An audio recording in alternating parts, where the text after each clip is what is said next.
I remember that morning like a crack in a glass.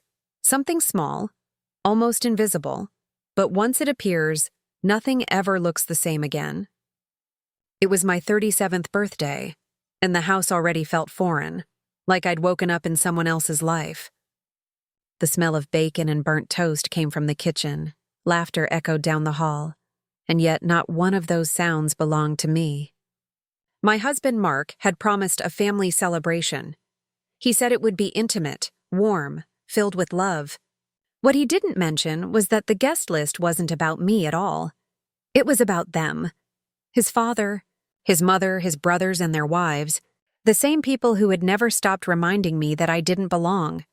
Mark's family came from old Southern money. They liked their traditions, their appearances, and their hierarchy. His father, Richard Callahan, was the kind of man who never stopped being the center of the room. A retired business owner, loud and broad-shouldered, who carried the smell of whiskey like it was part of his cologne. He'd spent most of his life commanding boardrooms and dinner tables, and somewhere along the way, he forgot that authority isn't the same as respect. I'd spent my life in the opposite world, discipline, duty, and silence. 20 years of naval service had carved that into me. I had learned to let insults wash over me like sea spray on steel. But that night, even I wasn't prepared for the storm that was coming. The day began quietly. I ran 5 miles before sunrise, my usual routine when I was home from deployment. Mark barely stirred when I left, but when I returned, he was already on the phone, speaking in that polite tone he reserved for his parents. "Yes, Dad, she'll be there," he said, glancing at me like I was a child who needed to behave. When he hung up, he smiled, the kind of smile that hides exhaustion. "They're really excited to see you tonight. Try to relax, okay?" Relax, that word tasted like rust. In all the years I'd known his family, not once had they made me feel like I could. By 6 o'clock, we were on our way to his parents' estate. White columns, manicured lawns, and a driveway long enough to fit a parade. I had dressed simply, a navy blue dress, minimal makeup, and my hair pinned up. No medals, no insignia, nothing that hinted at the rank I carried when I wasn't their daughter-in-law. I'd learned the hard way that showing strength in front of people who misunderstand it only provokes them. Mark squeezed my hand once before we stepped inside. "Please," he whispered, "just let them talk." He didn't mean to be cruel. He just didn't understand what it costs a person to keep swallowing disrespect until it becomes part of their diet. The dining room glowed with warm light from a chandelier heavy enough to crush someone's ego. Richard sat at the head of the table, whiskey glass in hand, already flushed from pre-dinner drinks. His wife Eleanor hovered around him, pouring, laughing, correcting. The others sat like well-trained soldiers, their laughter obedient and their eyes sharp. "There she is," Richard boomed when he saw me. "The Navy girl who stole my son's freedom." The table erupted in laughter, the kind that carries just enough truth to sting. I smiled politely, the way I've done 1,000 times in briefing rooms filled with men who underestimate me. Dinner began with the usual script. Richard dominated every conversation. Eleanor added commentary about how hard it must be for a woman to live that kind of life. And one of Mark's brothers joked about me being the man of the house. Mark chuckled nervously, trying to blend in. I said little, ate less, and counted the seconds until I could leave. The food was exquisite, the atmosphere suffocating. Halfway through dessert, Richard leaned back in his chair and looked at me like he was evaluating a problem he couldn't solve. "Tell me, sweetheart," he said, voice slurred but sharp. "When you bark orders, do they actually listen? Or do they just nod until you leave the room?" The laughter was instant. I held his gaze and said, "They listen. Because I don't bark. I lead." The room went quiet for half a heartbeat before he roared with laughter. "Oh, she's feisty tonight," he said, raising his glass. "Maybe we should make a toast to the Admiral of our hearts?" He didn't know how close to the truth he was. Mark's hand brushed mine under the table, a silent plea to stay calm. I did. I'd faced storms at sea, insurgencies on foreign soil, and the kind of loss that rewrites your DNA. I could face one arrogant man and his glass of bourbon. But then the jokes grew crueler, the laughter louder. They joked about my uniform, about how I played soldier, about how I should have just married the Navy since I loved it more than my husband. Each sentence chipped away at the fragile civility holding me in place. When the cake arrived, Richard stood up. "A toast," he declared, lifting his glass. "To our dear daughter-in-law. She's strong, brave, and God knows patient enough to survive this family. But don't let it get to your head, sweetheart. Around here, I'm the commander." He winked at me, the room laughing again, their faces glowing red from wine and entitlement. I forced a smile and thanked him. My voice didn't shake. My hands didn't tremble. But inside, something cracked. Not anger, not even humiliation. Something colder. After the toast, people began to move around. Music played from the living room speakers, and the party loosened. Mark disappeared to fetch coffee. I stood by the window, watching the evening light fade beyond the oaks. That's when Richard approached. I smelled him before I saw him. Whiskey, sweat, and ego. "You know," he said, voice lower now, "I don't think you like us very much." I turned to face him. "That's not true," I said calmly. "I've always respected this family." "Respected," he repeated, stepping closer. "That's such a military word." "You think rank makes you better than us, don't you?" His words were a challenge, but his grin was a threat. "I think respect is earned, sir," I replied quietly. "And I don't confuse it with fear." The air changed. His jaw clenched, his eyes narrowed. He looked around and saw that half the room was watching. Maybe that's what did it. Maybe it was pride, or maybe it was the kind of hatred small men reserve for strong women. He raised his fist slowly, deliberately, like it was part of a show. "This," he said loudly, his voice cutting through the music, "is the only gift you deserve." And before I could even blink, his fist connected with my face. The shock was silent at first. The sound of the hit echoed, then laughter followed, uneasy, drunken, but real. Someone gasped. Someone whispered my name. My eye throbbed, but my mind went perfectly still. I looked at Mark, who had frozen in the doorway, a coffee cup trembling in his hand. He didn't move. He didn't speak. He just stood there, pale, between his father and his wife, and chose silence. That was the moment I understood. I wasn't part of this family.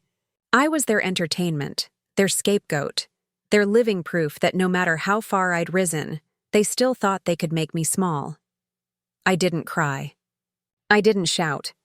I just straightened my posture, adjusted my dress, and looked Richard dead in the eyes. He laughed again as if he'd won something. But what he didn't know, what none of them knew, was that everything was about to change. I left the house without saying a word. The night air felt cold against my bruised skin.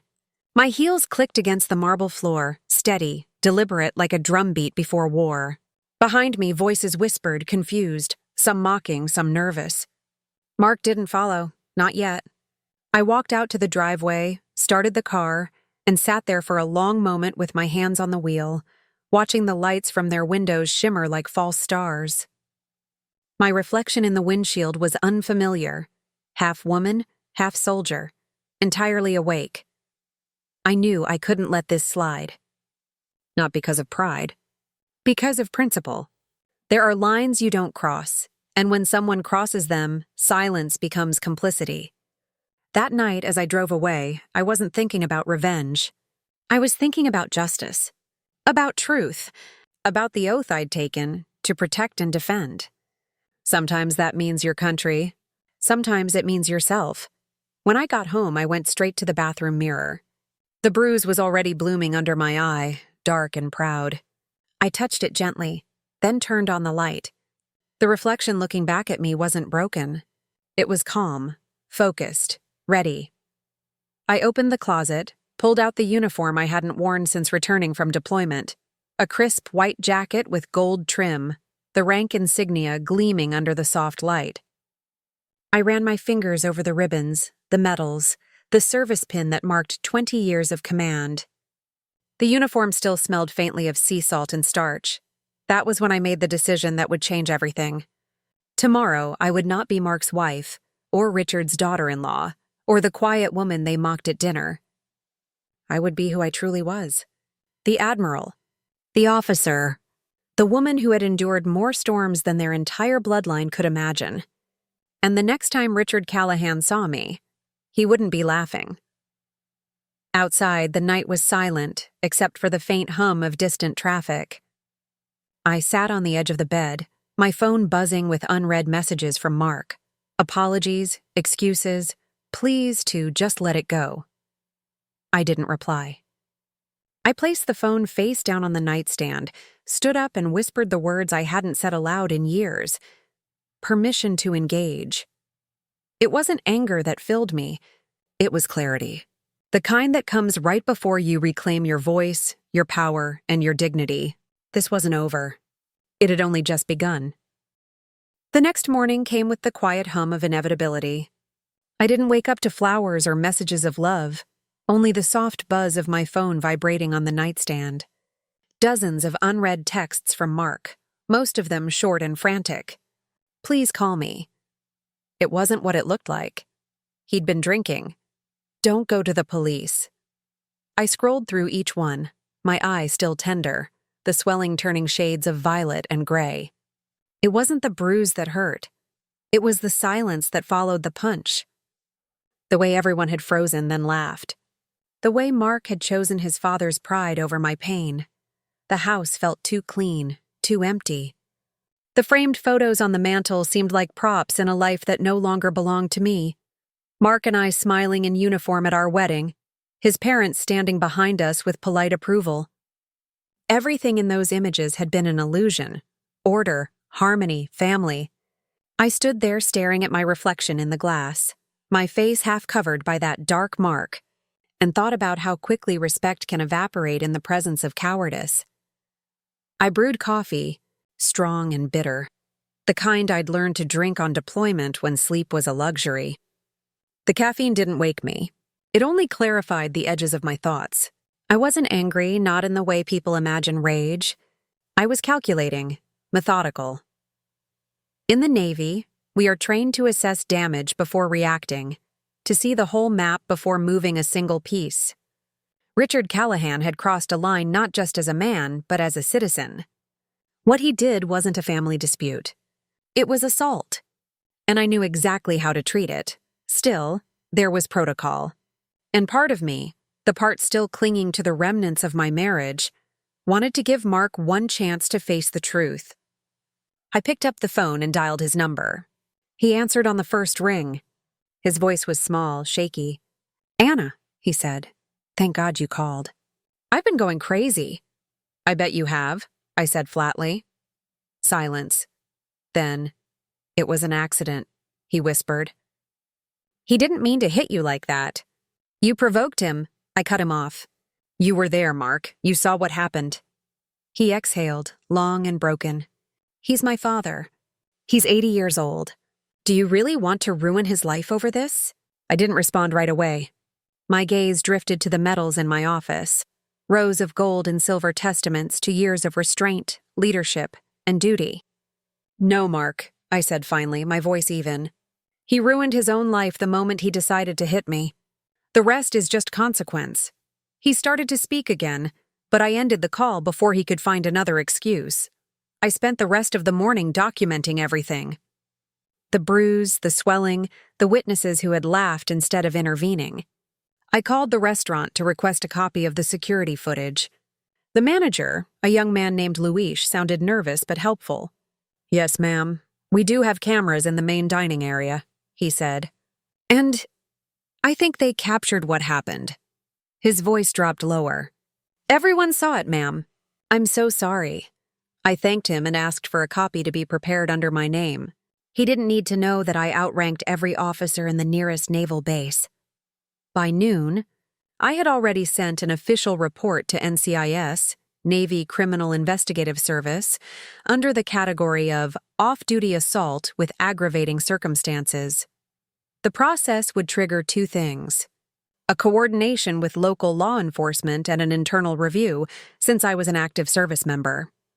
I knew the weight of that kind of report. It would move quietly at first, then fast. Justice has a rhythm of its own. It starts as a whisper and then becomes a storm. But before the storm, there's always denial.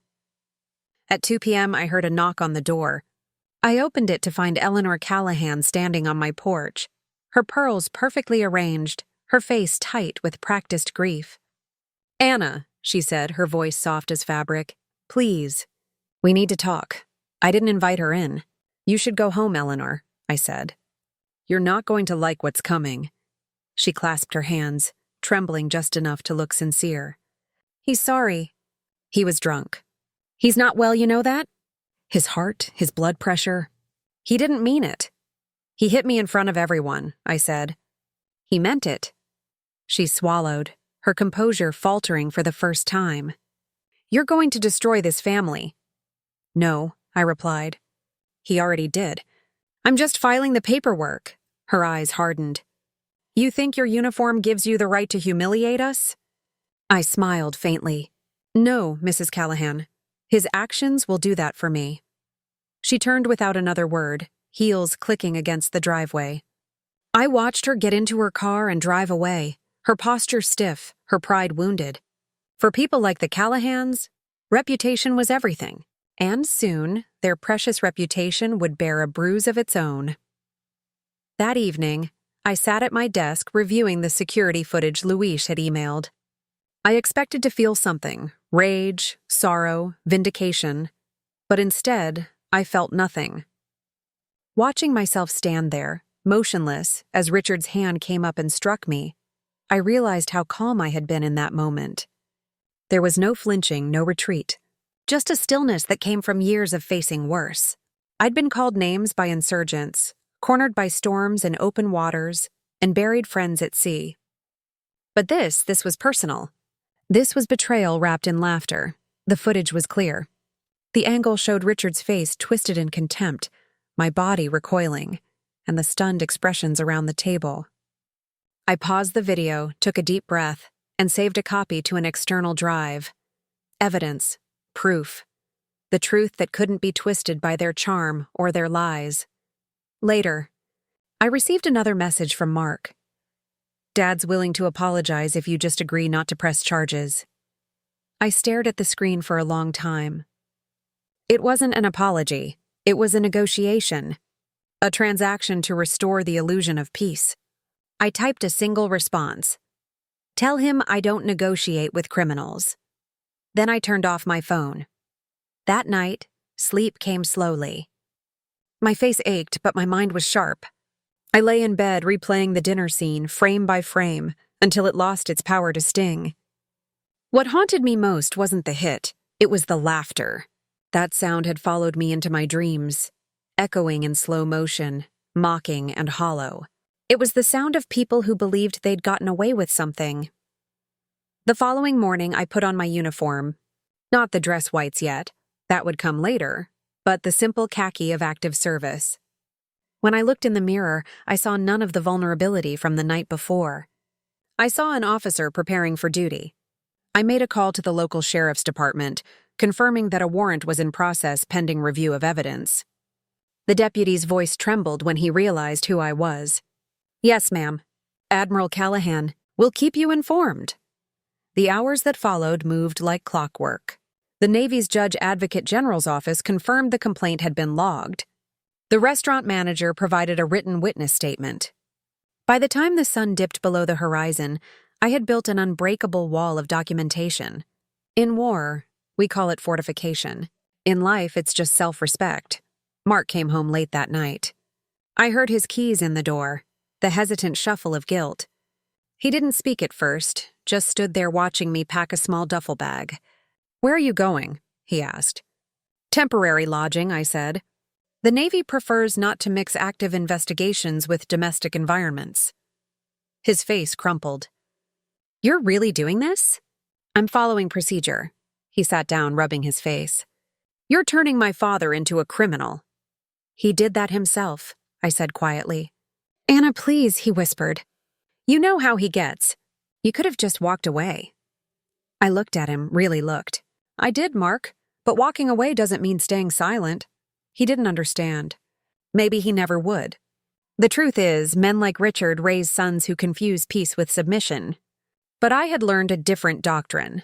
Sometimes peace is the result of confrontation, not avoidance. The next day brought movement. An official statement was issued to the local authorities, authorizing coordination between military legal counsel and civilian police. Richard Callahan was no longer just a husband's father. He was a named suspect in an assault case. His family's silence, once their shield, began to crack under the weight of public record. I received a call from my commanding officer that afternoon. "Anna," he said, his tone balanced between concern and pride. "You're doing the right thing. Don't let them intimidate you. The Navy stands behind you."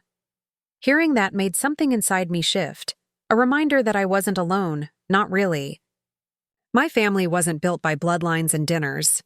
It was built by years of service, loyalty, and people who understood honor.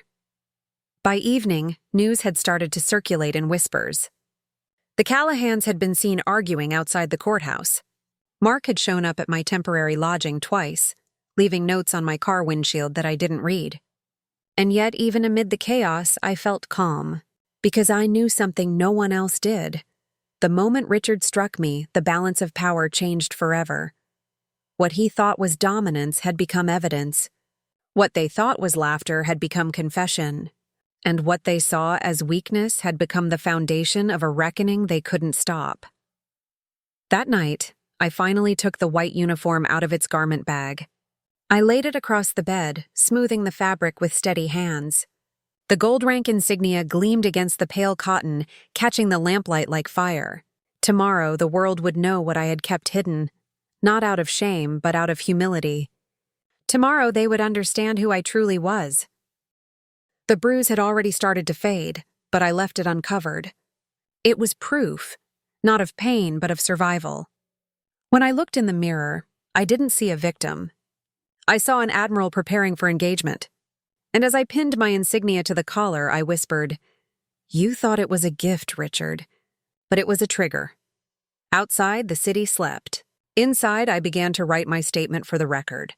Precise, factual, unshakable. The kind of report that changes not just reputations, but legacies.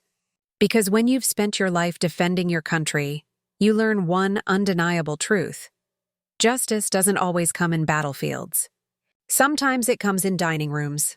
And sometimes it begins with a single blow that wakes you up from every illusion you ever believed in. Tomorrow, the fight would move from private shame to public justice. And this time, no one would be laughing. The morning I left my house, there was no storm, no shouting, no slammed doors. Just silence. That heavy kind that lingers after the truth has already been spoken and no one wants to face what comes next. Mark was still asleep when I packed my uniform into its protective case, folded my documents into a leather portfolio, and slipped my wedding ring into the drawer beside the bed. It didn't belong on my hand anymore. It had become a symbol of restraint, and I was done being restrained. The bruise around my eye had turned a softer shade, more yellow than purple now, but every time I caught my reflection in the mirror, it reminded me what had really been bruised, my faith in the man I had built a life beside. When I stepped outside, the air was crisp and clean, a far cry from the suffocating tension inside that house. My car keys felt heavy in my hand, not because of the metal, but because of the weight of the life I was leaving behind. I took one last look at the home I had tried to build with Mark, the porch he never finished painting, the hydrangeas I planted by the steps, the flagpole that stood tall but empty since I stopped raising the stars and stripes there. For the first time, I didn't feel pride or sadness, just clarity. The kind that comes when you've survived a long fog and can finally see the horizon again. At the end of the driveway, I saw a dark sedan parked across the street. I recognized the man behind the wheel, Detective Moore, local law enforcement. He gave a short nod when our eyes met. The warrant had gone through. Richard Callahan was officially under investigation for aggravated assault. The system was moving faster than even I expected. It wasn't personal vengeance that guided me anymore. It was the quiet machinery of justice, precise and unstoppable once set in motion. As I pulled away, the rearview mirror reflected a scene I'd never forget. A figure standing in the doorway, half shadowed by the frame of the house. Mark. He didn't call out. He didn't move. He just stood there, watching me leave the way he'd watched me get hit. Frozen, wordless, passive. For a second, I thought I saw regret in his face, but then I realized it wasn't regret. It was fear. Not fear of losing me, but of losing control. The drive to the base took 2 hours. The highway stretched out in a silver ribbon, lined with pines and morning mist. It reminded me of deployments, the way leaving always felt like shedding a skin. Except this time, I wasn't heading into danger. I was walking away from it. I arrived at the naval installation just after 8. The guards at the gate saluted. As I drove through, they didn't know what had happened, but their respect was enough to steady me. On base, hierarchy still meant something. Integrity still mattered. Inside the administrative wing, I met with Commander Patel, my superior, and one of the few people I trusted completely. He was already aware of the situation. The military grapevine travels faster than any news outlet. When I entered his office, he stood and gestured for me to sit.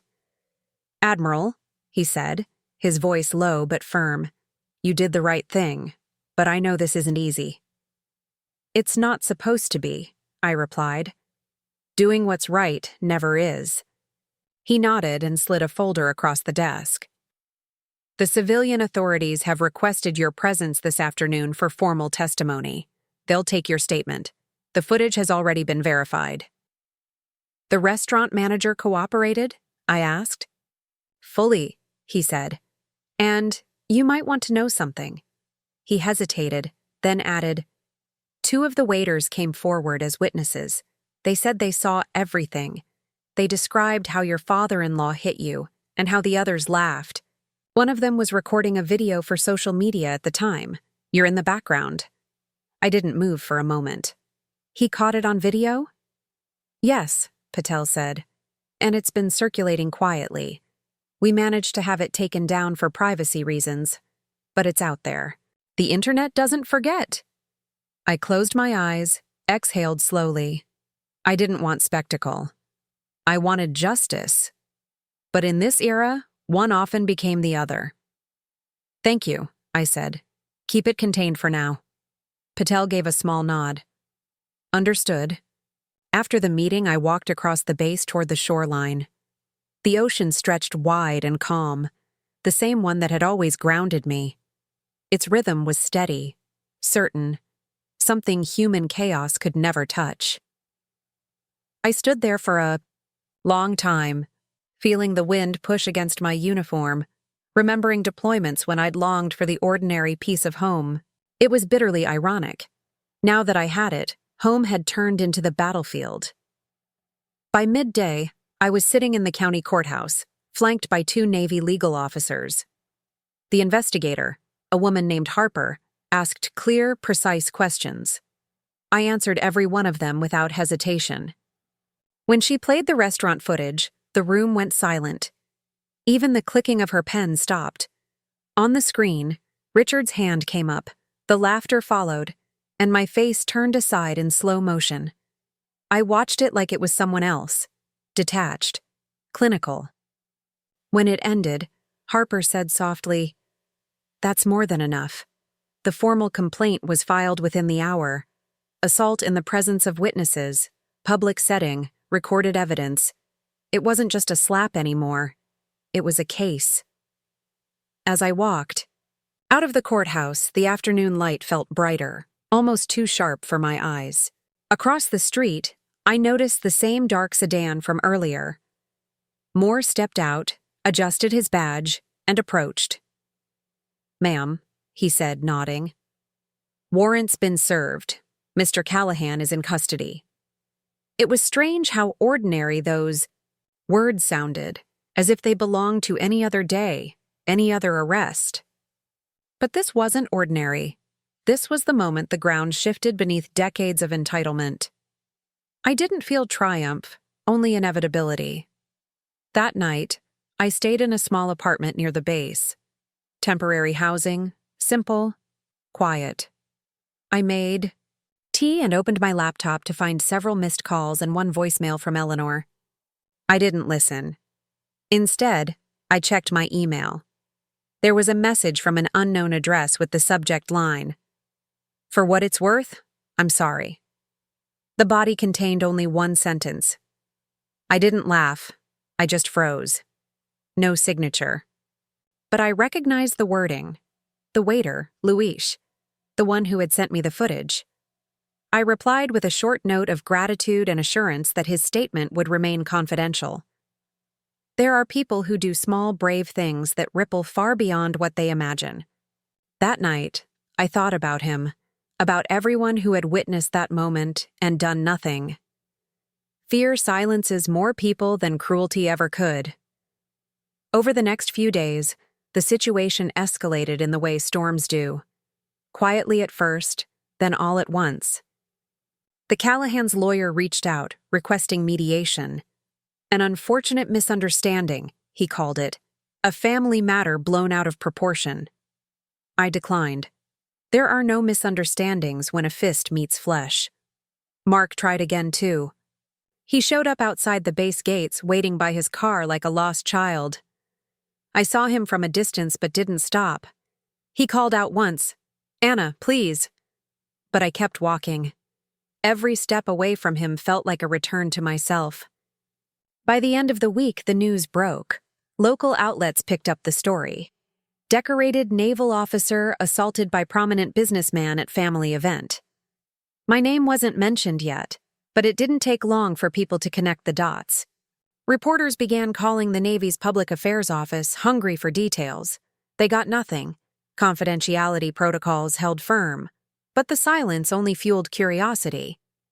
Meanwhile, Richard was released on bail. I knew he would be. Money buys time, not innocence. What he didn't know was that the case was already stronger than he could imagine. Between the video evidence, eyewitnesses, and my own testimony, there was no version of the truth he could twist that would save him. Still, men like him always try. 2 nights later, I received another message, this time from Richard himself. I don't know how he got my personal email, but the subject line read, "You've made your point." The body of the email was pure arrogance. "If you think ruining my reputation makes you powerful, you're mistaken. You're just another woman hiding behind a uniform. Drop this before you regret it."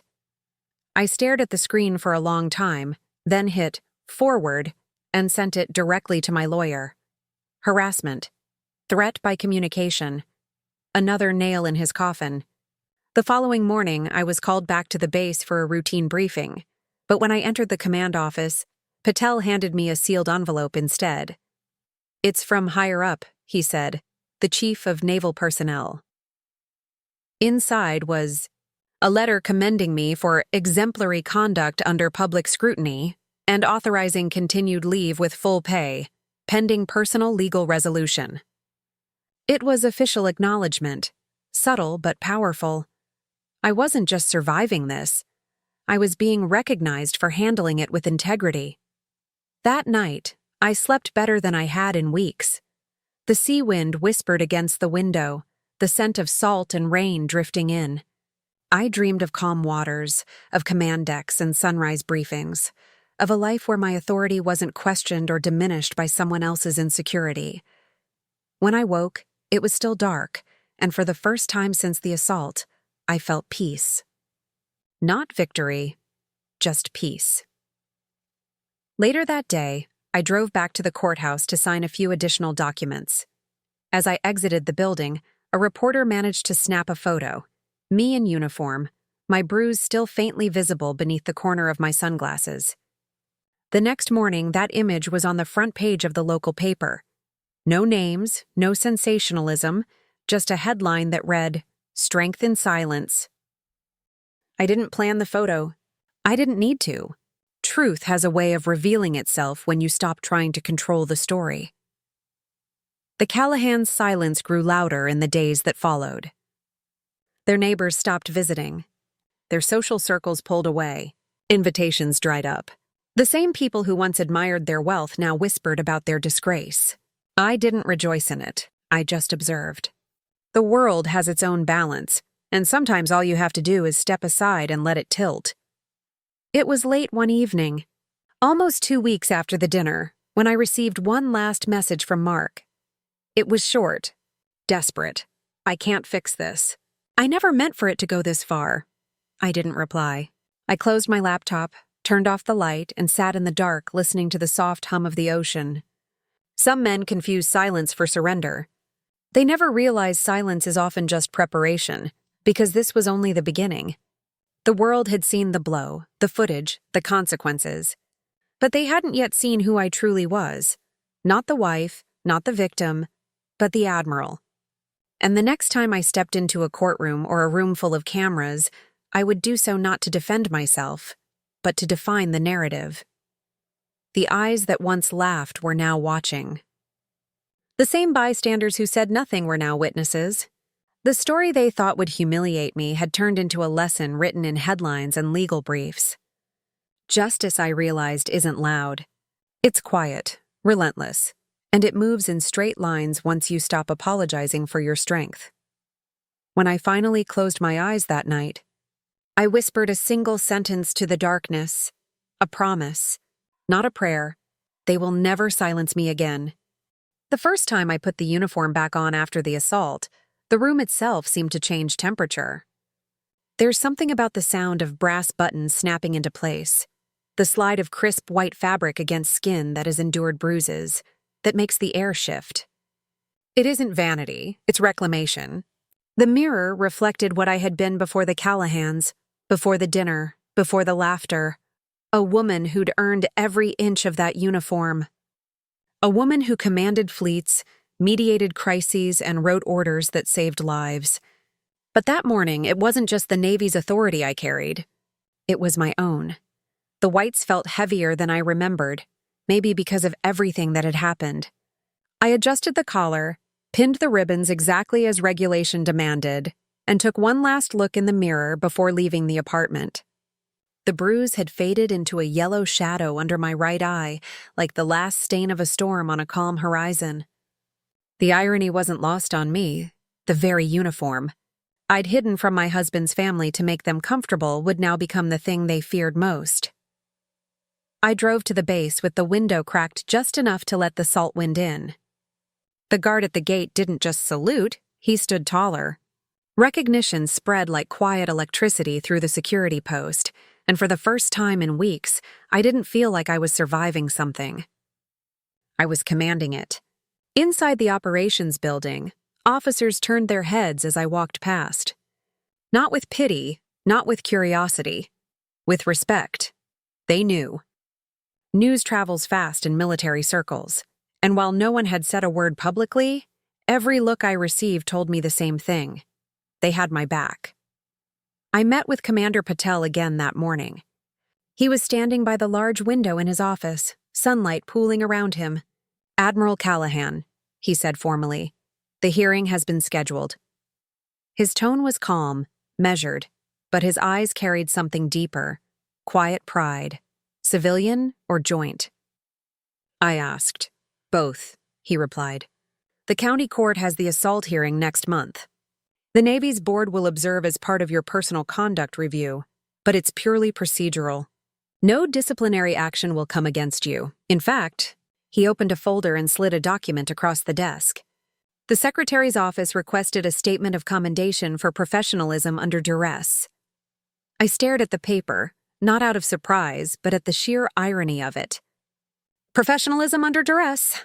That was one way to describe getting punched in the face by your father-in-law in front of a dinner table full of witnesses. "I'll submit something," I said. He nodded. "There's one more thing," he said, his voice lowering. "Local law enforcement asked for your participation tomorrow. They're executing the arrest warrant.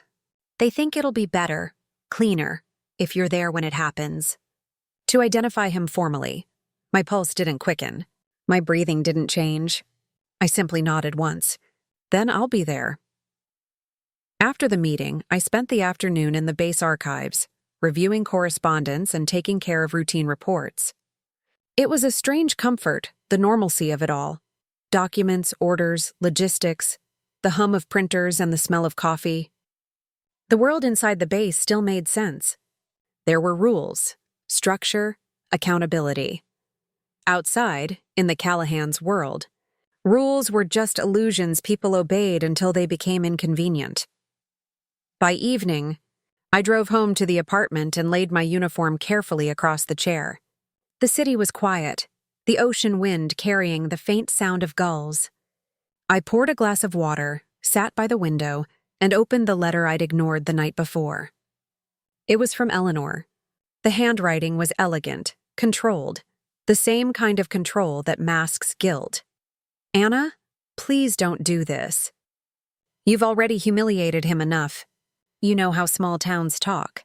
We can make this go away quietly. We can even issue a public apology if that helps. But you know prison will kill him. Think about Mark. Think about family. Eleanor. I folded the letter, slid it into a file marked Case Materials, and closed the drawer. The moment I did, a wave of calm spread through me. They still didn't understand. This wasn't about revenge. It was about truth, and truth doesn't need compromise to exist. The next morning came heavy with mist.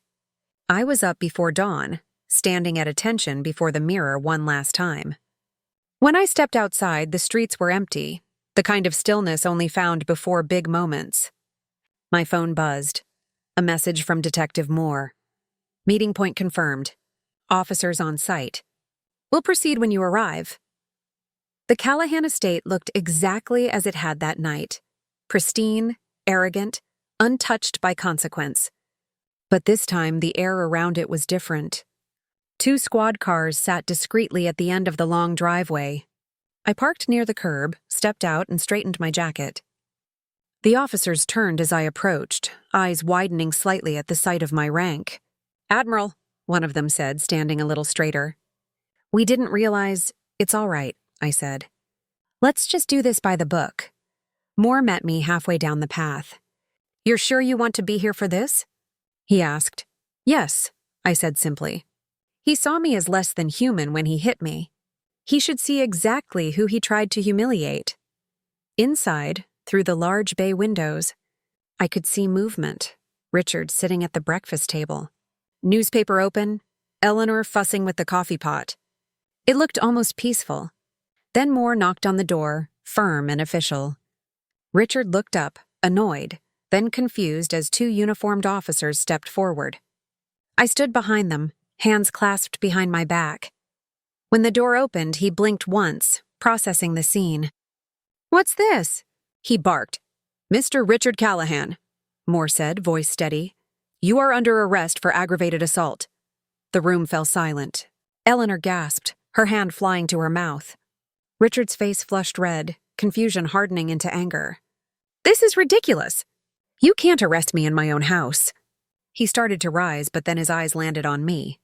For a heartbeat, his expression froze. Disbelief, recognition, and something else. Fear. Because I wasn't standing there in jeans and politeness anymore. I was in full uniform, rank insignia gleaming, ribbons catching the morning light. "You!" he spat. "You did this." I met his gaze without flinching. "No, Mr. Callahan," I said evenly. "You did this to yourself." Eleanor stepped forward, trembling. "Anna, please," she whispered. "He's old." "Age doesn't absolve accountability," I said quietly. "Neither does arrogance." Richard tried to lunge toward me, but the officers restrained him easily. "You think that uniform makes you powerful?" he shouted. "You're still just a woman who ruined her husband's family." The words hit the air like shards of glass, but I didn't move. Instead, I leaned forward slightly, my voice low enough for only him to hear. "You're under arrest, you disgusting old man." For a moment, everything stopped. The words hung there, cold and absolute. Then the officers guided him toward the door, handcuffs clicking softly like punctuation marks at the end of a long, ugly sentence. Outside, the reporters had already begun to gather. Word travels faster than warrants. Flashbulbs popped. Voices shouted questions. I kept my posture straight, my expression unreadable. I didn't answer a single one. Behind me, Richard was loaded into the back of a cruiser, still muttering curses. Eleanor stood on the porch, crying quietly into her hands. And for the first time, I felt nothing. Not satisfaction, not pity, just the clean, sterile piece of justice being served. After the arrest, I walked back to my car. The officers nodded respectfully as I passed. Moore stopped me before I reached the driver's side door. "For what it's worth," he said, "you handled that better than most people would have." "I've handled worse," I replied. He gave a faint smile. "I bet you have." I got into the car, started the engine, and drove away without looking back. The house grew smaller in the rearview mirror until it disappeared behind a line of oak trees. The Callahans' world, built on pride, money, and denial, was crumbling, and they still didn't know how far the fall would go. By the time I reached the base, the adrenaline had faded, replaced by exhaustion. But it was the good kind, the kind that comes when you've finished a mission and nothing is left undone. Patel met me at the gate. "I saw the footage," he said quietly. "It's already circulating." "Let them talk," I said. "The truth can stand on its own," he nodded. "You're a hard woman to silence, Admiral." "Good," I said. "That's exactly the point." That evening, I returned to my apartment, hung the uniform back in its place, and stood for a long time looking at it. The room was quiet, the air heavy with the scent of starch and salt. I thought about all the times I'd hidden that part of myself to make others comfortable, to fit into a mold of docility that never belonged to me. Never again. The Callahans could tell whatever stories they wanted now. That I'd overreacted, that I'd humiliated them, that I'd gone too far. It didn't matter. The law spoke louder than gossip, and the image of that arrest would linger longer than their lies ever could. I poured myself a glass of water, sat by the window and wrote in my logbook, not a naval record, but a personal one. People forget that silence isn't surrender. It's strategy.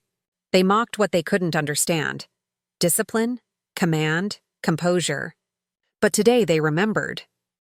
Outside, the horizon glowed faintly, the last trace of sunlight melting into the sea. Tomorrow would bring headlines, statements, maybe even apologies. But none of that mattered now. The bruise on my face was fading, but the lesson remained etched beneath it. You can't destroy someone who already knows how to rebuild herself.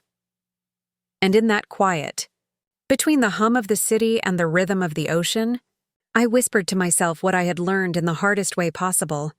They forgot the uniform, but I never did. There's a rhythm to justice when it's done properly. Not loud, not impulsive, but deliberate. The same rhythm I had learned in the Navy. Orders flow down, accountability moves up. No emotion, no chaos, just structure. That week after the arrest, I lived by that rhythm. Every morning, I woke at 0500, laced my boots, and ran along the shoreline near the base. The sea mist hit my face like baptism, washing away the remnants of the bruise that had defined me for days. I no longer checked the mirror to see if it was fading. It had already become irrelevant. What remained now was purpose. Richard Callahan had been processed through the county jail, then released on bond less than 12 hours later. Of course he had. Money buys temporary freedom. But the charge itself wasn't something that could be buried under donations or dinner parties. It was on record now. Aggravated assault on an active duty service member. It carried weight, not just in the civilian world, but within federal law. He could hire the best attorneys in the state, and it wouldn't change what was written in black and white. Still, the Callahans weren't the type to go down quietly. Within days, their lawyers began their counterattack. Public statements claiming miscommunication, whispers about exaggeration, and strategically placed phone calls to anyone they thought might sway public opinion. The local press, always hungry for gossip that smelled like scandal, ate it up.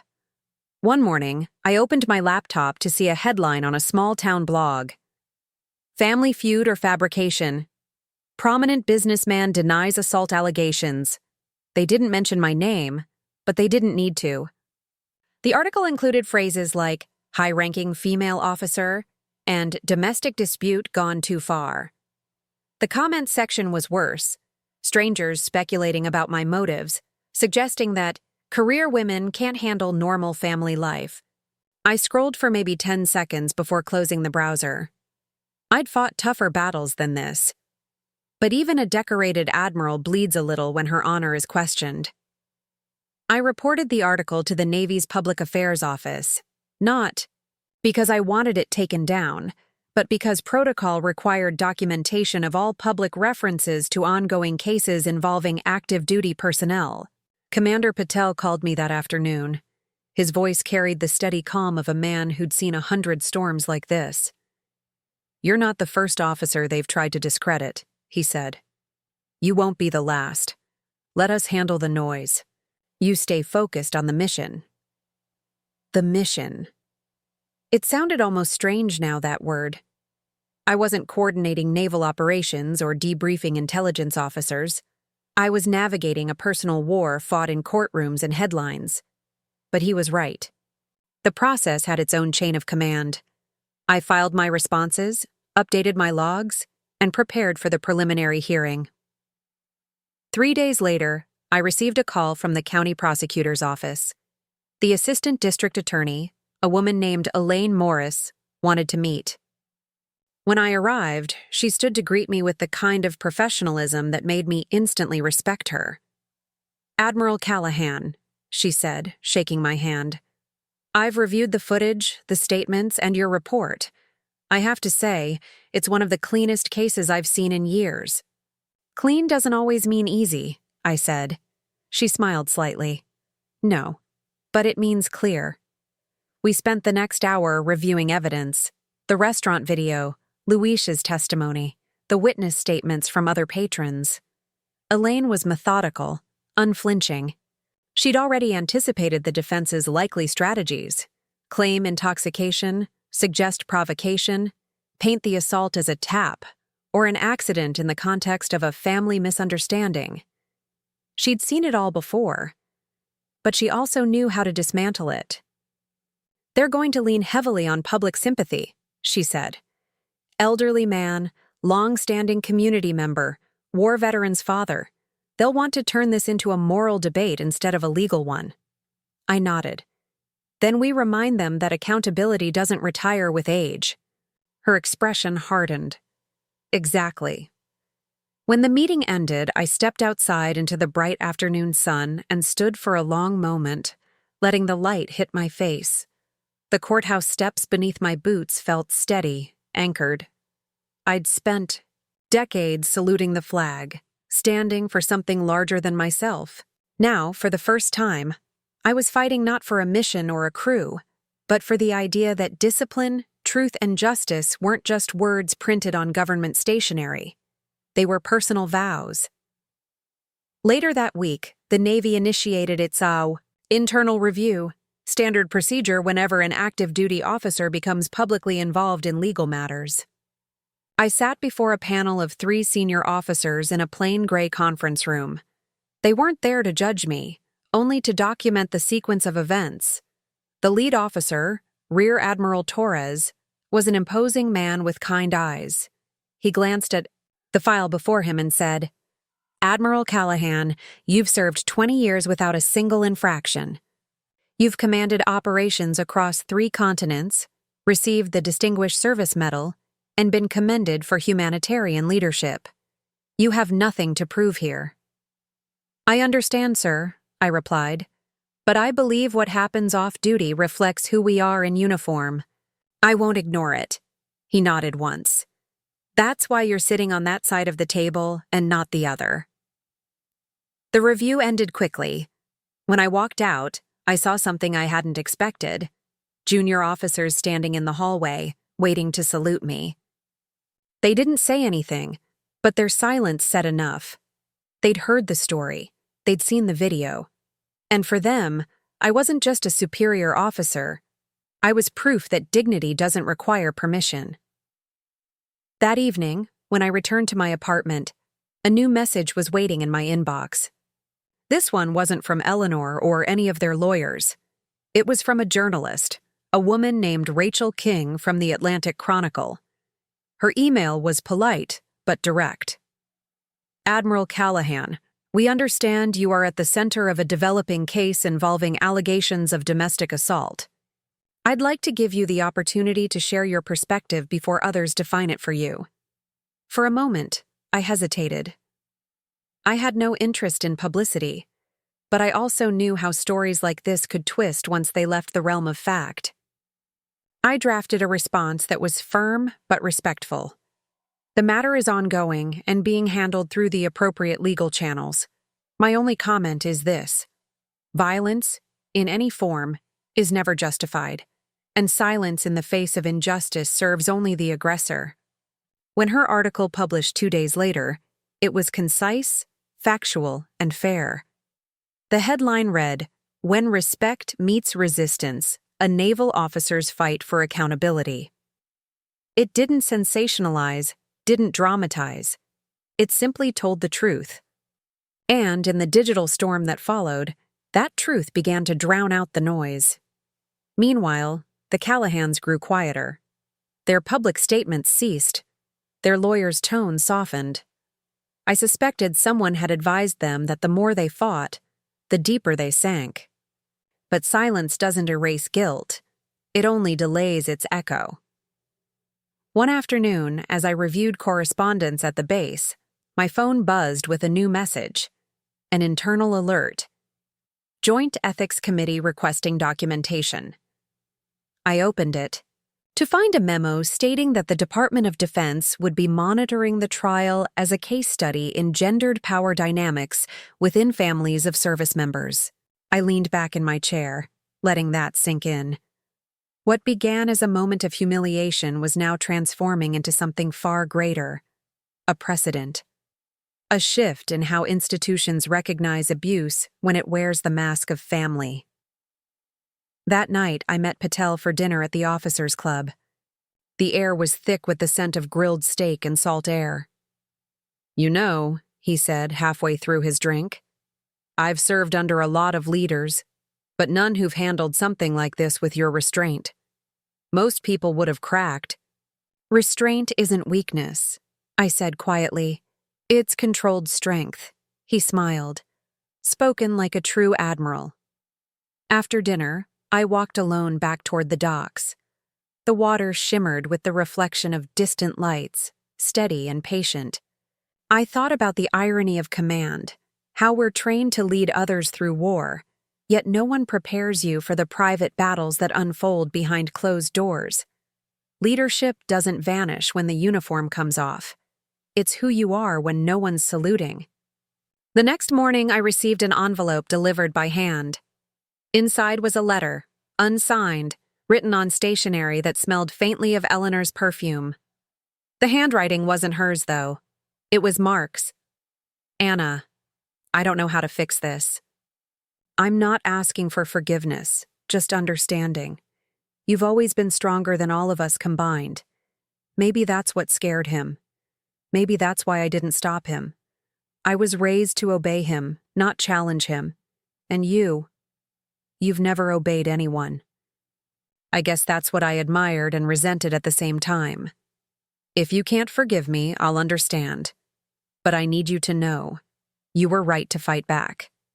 He thought he was invincible. You reminded him he wasn't. I read it twice, folded it neatly, and placed it in the same drawer as Eleanor's letter. The contrast between the two couldn't have been sharper, one begging for silence, the other acknowledging truth. But forgiveness wasn't something I could issue like an order. It would have to come, if it ever did, on its own terms. In the weeks that followed, preparations for the hearing intensified. The Navy's legal branch coordinated with the county prosecutor. Evidence lists were finalized, and witness subpoenas were issued. I kept my routine: wake early, run, report to base, document everything. Discipline wasn't just habit. It was survival. Every time I stood in formation during morning assembly, I could feel the weight of dozens of eyes on me. Not judgment, respect. Quiet, steadfast respect. I had become something unexpected, a symbol of accountability that transcended rank or gender. And that realization, as heavy as it was, gave me strength. When the hearing date was finally announced, Elaine called me personally. "It's set for next Friday," she said. "You won't have to testify for long. The evidence speaks for itself." "I know," I replied. "But sometimes it's not about what's said in court.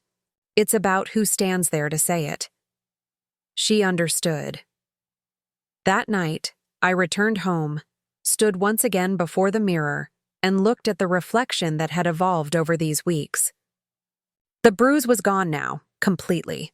But its lesson had carved itself into something deeper than skin. Power isn't loud. It doesn't announce itself. It's quiet, methodical, patient. It's the steady chain of command that keeps chaos from winning. I turned off the light, opened my notebook, and wrote one final line before sleep. In war, there are rules. In family, there should be. When both are broken, you rebuild them yourself. Tomorrow, the next phase would begin. The courtroom, the witnesses, the confrontation. But I would enter it not as a woman seeking revenge, and not as a victim seeking sympathy.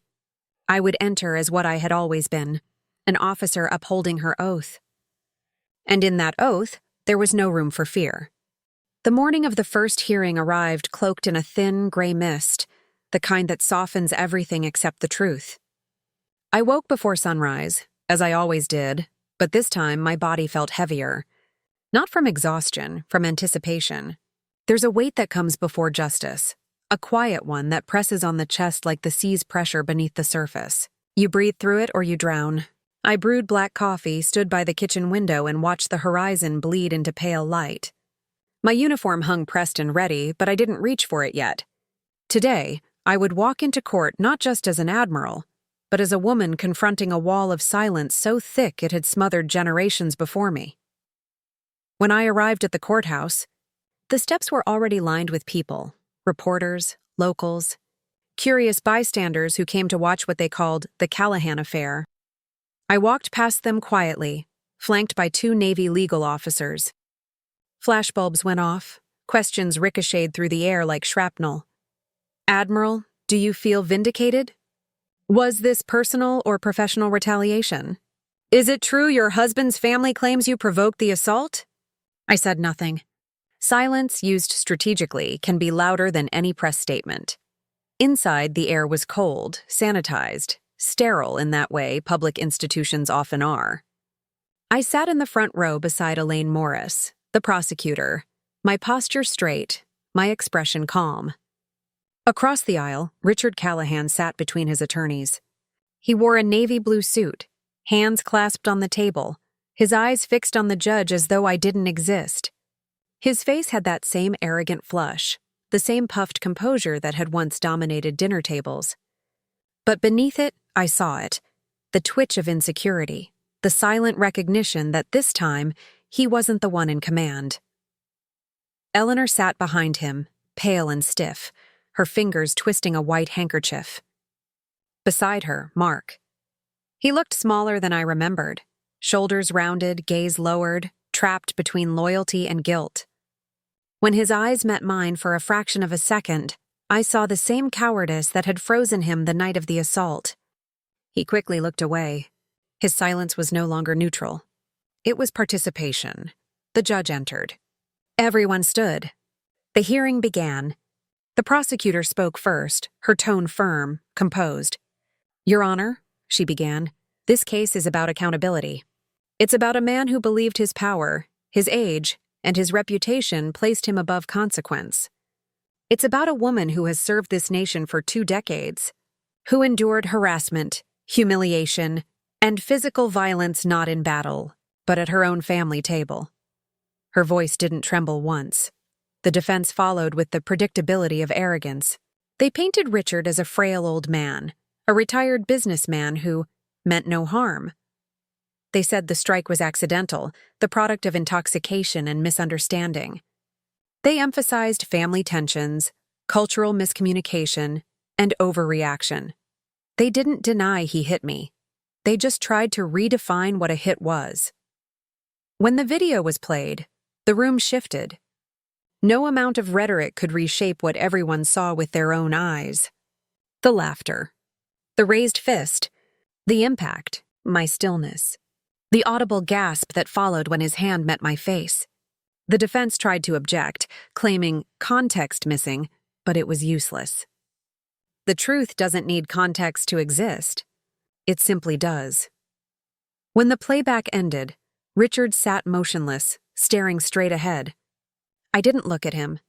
I looked at the judge, at the jury, at the people who had chosen to attend out of curiosity, and I realized something fundamental. Most people don't understand strength until they see it bleed. The hearing adjourned for the day just before noon. Outside, the cameras were waiting again, hungry for emotion. I gave them none. As I descended the courthouse steps, reporters called after me. "Admiral, what do you want to say to your husband's family?" One shouted. I paused only long enough to answer without turning around. "I want them to understand that silence is also a weapon, and I won't let it win this time." That night, the headlines spread faster than I imagined. Navy Admiral breaks family silence in courtroom showdown. The story wasn't about scandal anymore. It was about defiance. The public's opinion began to shift, and so did the balance of the Callahan's social world. Within days, invitations they'd once received without asking stopped arriving. Clients backed away from Richard's business interests. Friends who once admired their wealth now avoided their calls. In small towns, reputation is currency, and theirs was burning fast. Eleanor, in a desperate attempt to control the narrative, gave a short interview to a local news station. Her face trembled as she said, "We never meant for any of this to happen. We love Anna like our own daughter. We just wish she'd handled things privately. The word struck me like a slap of its own. Privately meant quietly. Quietly meant hidden. And hidden meant unpunished. It was the same cycle that had allowed men like Richard to walk through decades of life leaving bruises, not just physical ones, but the invisible kind that live in the mind long after the swelling fades. After her interview aired, I received dozens of messages, some hateful, some supportive. Strangers shared their own stories, women and men who'd endured the same kind of family silence. One message stood out. It came from a retired Marine sergeant.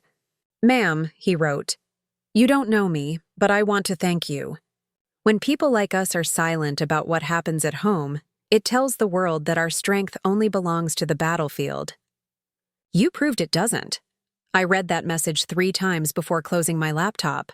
It reminded me why I'd chosen to fight this battle publicly, not for revenge, but for those still trapped behind their own silence.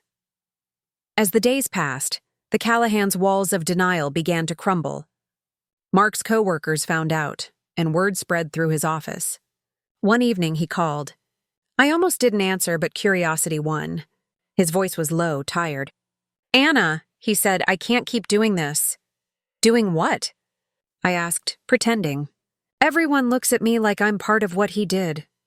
"You are," I said simply. He inhaled sharply. "You think I wanted this? You think I'm like him?" "I think you watched," I replied. "And watching is the same as allowing. You had a choice, Mark. You still do." He was silent for a long time. Then he said, almost whispering, "Mom's sick over this. Dad won't sleep. You've destroyed us." "No," I said quietly.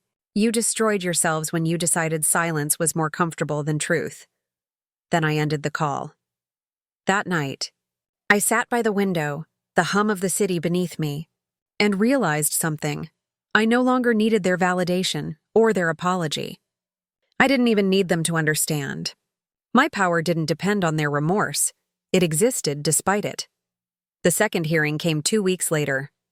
Richard's attorneys tried to delay, citing health issues, but the judge denied the motion. The evidence was too strong. As proceedings continued, more witnesses came forward. 2 former employees from Richard's company testified that he had a history of aggression and that everyone knew he had a temper. One even recalled a time he'd struck an intern during an argument, and the incident had been hushed up by Eleanor. The courtroom murmured. Patterns have a way of exposing themselves when you stop protecting them. By the time the defense rested, the silence from their side of the room felt like surrender. I didn't celebrate. I didn't gloat. I just breathed. Elaine turned to me and whispered, "We're almost there." When closing arguments ended, the judge called for recess. Outside, a drizzle had started, soft but steady.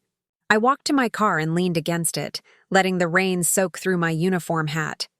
Each drop felt like a small absolution, washing away years of self-restraint and swallowed words. That evening, as I sat alone in my apartment, my phone buzzed again. This time it wasn't Mark or Eleanor. It was a number I didn't recognize. The message was short, unsigned. "Thank you for what you did today. He hurt others too." No name, no context, just a digital whisper of truth. I deleted nothing. Every message, every document, every trace of what had been said and done went into a file labeled evidence of silence.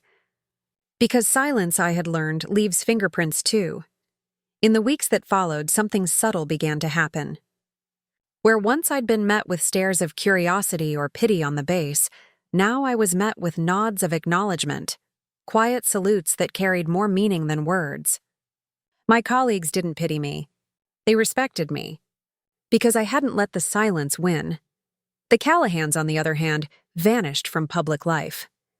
Their house went dark, their business lost clients, and Eleanor stopped appearing at charity luncheons. They had built their lives on performance, and when the audience left, they had nothing left to play for.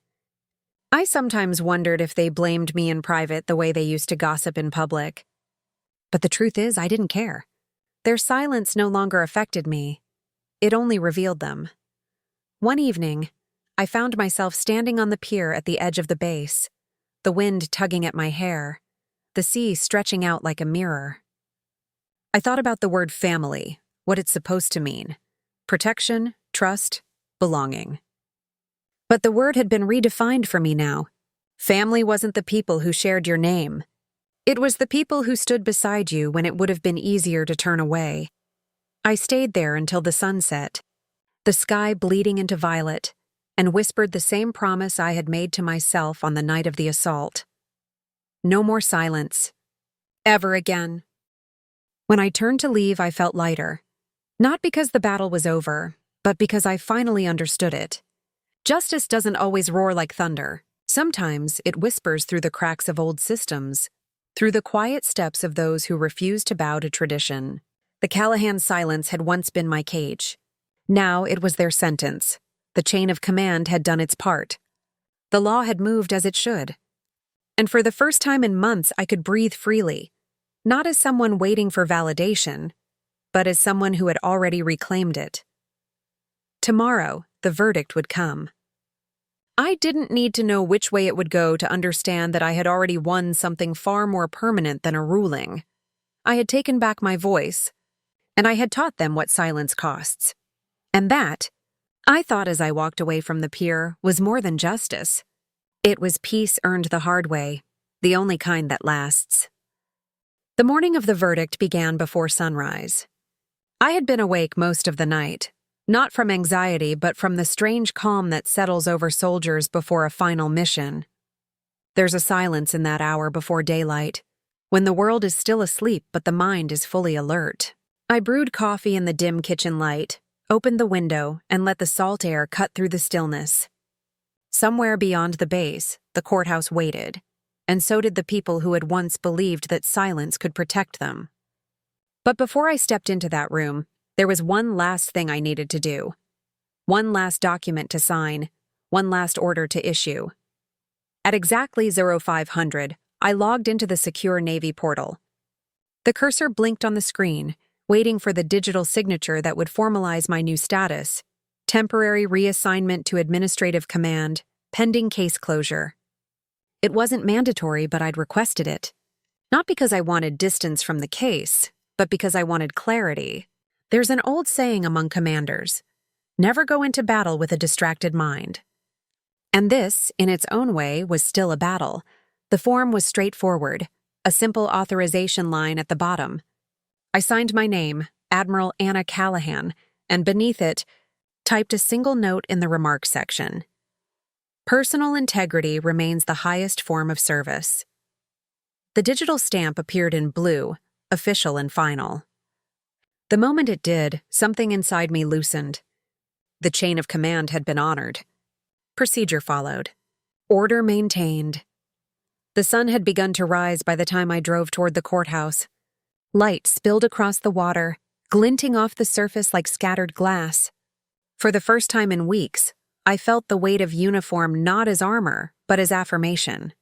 A second skin that reminded me who I had always been, even when they tried to make me forget. When I arrived, the courthouse steps were empty. The press had been restricted for the verdict to avoid chaos. Inside, the air was tense, the kind of quiet that precedes impact. Elaine was already waiting near the front, her briefcase neatly closed, her expression unreadable but confident. "You ready?" she asked. "I was ready the moment he hit me," I said.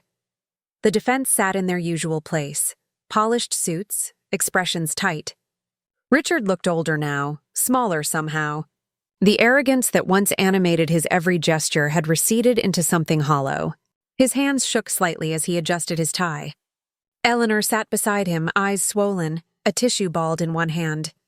Mark was nowhere to be seen. I didn't ask where he was. There comes a point when absence speaks louder than presence. When the judge entered, the courtroom rose. The sound of the gavel echoed like the beginning of a sentence being written. "This court has reached a decision," he said, voice measured and grave.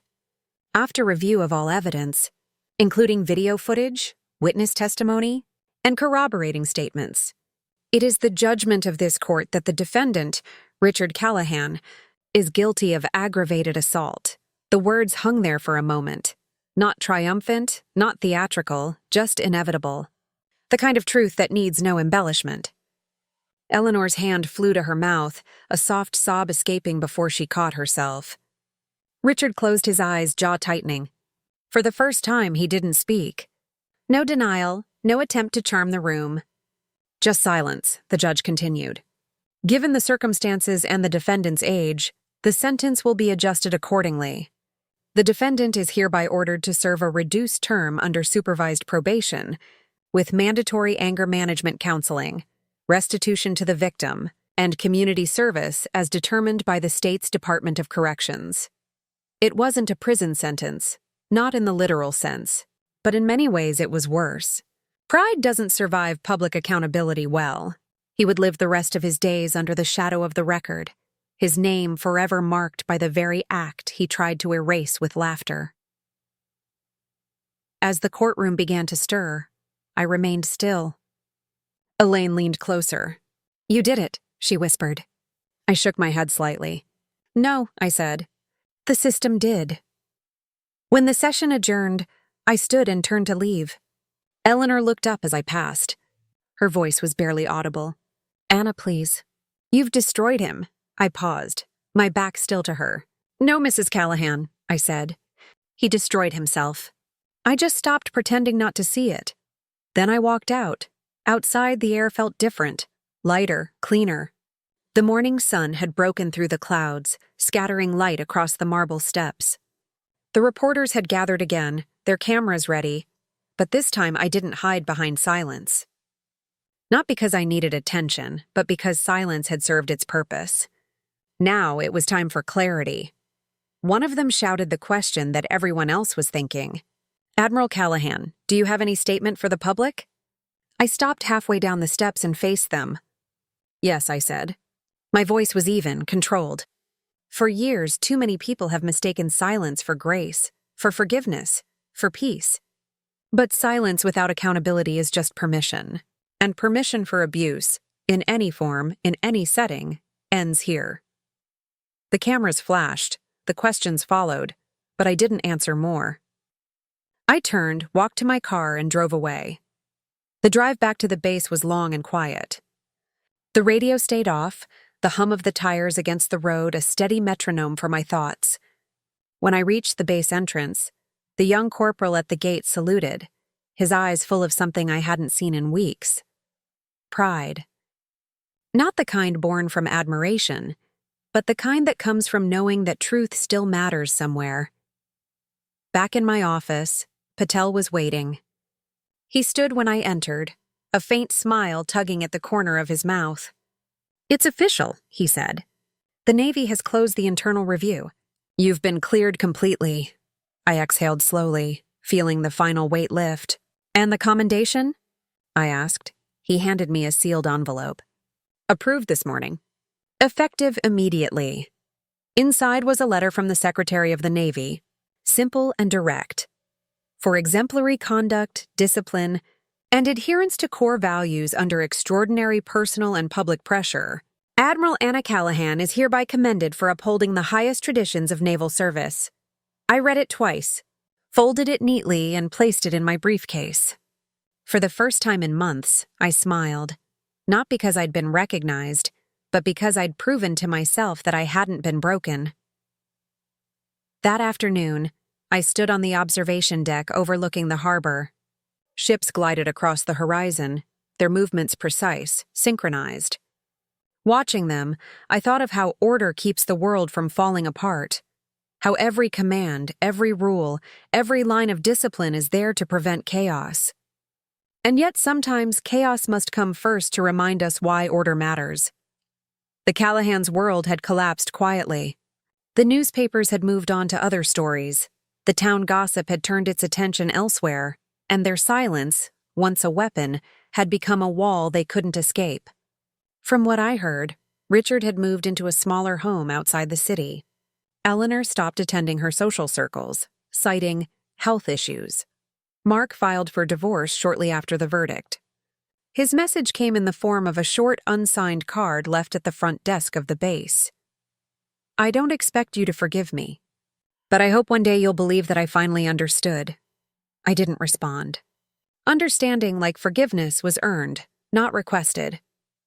That night, I walked along the docks until the sun disappeared. The sea was calm and the air smelled faintly of rain. I thought about how much of my life had been defined by rank, duty, and discipline, and how this fight had reminded me that leadership isn't just about command. It's about refusal. The refusal to let wrong go unchecked. The refusal to let silence bury truth. When I returned to my quarters, a new message awaited me on my computer, from Elaine. "He's agreed to all terms of probation. The file is closed. Case number 21487C finalized. Congratulations, Admiral. You didn't just win a case. You set a precedent." I stared at the screen for a long time, letting the words settle. A precedent. I hadn't set out to become an example, but perhaps that's how change begins, quietly, through the stubborn persistence of one person refusing to yield. I opened my notebook, the same one I'd kept since the night of the assault, and wrote a single line across the page. "Justice doesn't arrive with thunder. It signs its name at dawn." When I closed the book, the sky outside was beginning to darken again. Tomorrow would bring new orders, new responsibilities, new missions. The Navy would move forward and so would I. But somewhere, in a quiet courthouse file room, there would remain a signed verdict, a video, and a record of what happens when silence meets discipline and loses. As I turned off the light and looked once more at my uniform hanging neatly on the chair, I felt that same calm from the early morning return. The order had been signed. The command had been executed. The mission, personal, painful, and necessary, was complete. And though the night would come again, I knew this time, when I faced the dark, I wouldn't need to hide behind silence anymore. I had learned to speak through action, to command through example, and to rebuild from ruin. That was the real victory, not the verdict, not the commendation, but the knowledge that, in the end, I hadn't let their silence rewrite my story. Tomorrow, the world would see me as what I had always been, not the daughter-in-law, not the victim, but the admiral who never surrendered her command. The news of his sentencing hadn't even settled before the next act of consequence unfolded, quieter but sharper than any gavel. In small towns like ours, reputation doesn't die in a courtroom. It suffocates slowly in daylight, over coffee, at the breakfast table, under the weight of whispers. And that morning, as the Callahans sat down to their usual ritual of routine, the silver pot of coffee, the white linen napkins, the illusion of control. They discovered what silence costs when it runs out of people to protect it. I wasn't there, but I would hear about it later from Detective Moore, whose dry sense of humor barely disguised his satisfaction. You'd be amazed how fast people talk when they realize the whole cafe has stopped pretending not to see them, he told me over the phone. And I could imagine it clearly. The fragile performance of normality collapsing in public, the way small humiliations undo powerful men far more effectively than formal punishment ever could. That morning, Richard Callahan tried to carry on as though nothing had changed. He woke early, shaved carefully, and insisted on going out for breakfast, his first meal outside the house since the verdict. Eleanor had protested, of course, but habit dies harder than dignity. So, they went to Harrington's Diner, the same place they'd frequented for years, where his photograph once hung on the wall among local, community contributors. The owner had taken it down quietly a week after his arrest. Now, the frame held a picture of the town's volunteer firefighters instead. When they walked in, the room fell silent in that heavy, knowing way. Conversations didn't stop, they just shifted tone, soft murmurs rising from behind menus and coffee mugs. The waitress, who usually greeted him with a cheerful, "Morning, Mr. Callahan," only nodded this time, her smile careful and thin. They sat by the window as always, but the sunlight that morning was unforgiving, slicing across his face and illuminating every crease that arrogance had carved into it. He ordered his usual, black coffee, eggs over easy, but when the plate arrived, he barely touched it. Outside, the parking lot buzzed with normal life, delivery trucks, construction noise, the faint chatter of people moving on with their day. Inside, time stood still. Eleanor tried to talk about ordinary things, their garden, the weather, an old friend's birthday, but every word fell flat. Finally, unable to bear the silence, she whispered, "They're staring." Richard looked up, his jaw tightening. "Let them," he said, but his voice cracked halfway through. The waitress came back once to refill his cup and accidentally spilled a drop of coffee on the table. "I'm sorry," she murmured quickly. He opened his mouth to snap, but then caught the way her hands trembled, the way her eyes refused to meet his. He closed his mouth again. For a man who'd built his life on being the loudest voice in any room, silence had become the only language left to him. Moore told me later that a man sitting at the counter, a retired Army sergeant who'd seen the trial on television, stood up, paid for his breakfast, and said loudly enough for everyone to hear, "You don't hit women. Doesn't matter who you are." Then he left a $20 bill on the counter and walked out. No one laughed this time. No one defended Richard. Not even Eleanor. It was a small moment in a small diner, but it carried the weight of something monumental. The first crack in the illusion that had protected the Callahans for decades. From that morning on, their exile wasn't legal, it was social. Friends stopped calling. Invitations vanished. People who once depended on Richard's favor now found new alliances, safer ones. Silence had once been his shield. Now it was his sentence. Meanwhile, I didn't celebrate. I didn't need to. The Navy had taught me that victories worth having don't require witnesses. I spent that morning the same way I had every morning since the verdict, on the base docks, walking along the water as the ships prepared to depart. The sound of boots on metal decks, the sharp whistle of the bosun's call, the organized chaos of command, it grounded me. I had spent my life building structure in places where men like Richard sowed disorder. That, I realized, was my real legacy. Later that day, Moore stopped by the base to deliver official confirmation of the post-trial procedures. He handed me a folder, Richard's probation terms, community service assignments, and court-mandated counseling details. "They're making him volunteer at the Veterans Outreach Center," Moore said, almost smirking. "You think irony is a coincidence?" I didn't smile, but I understood.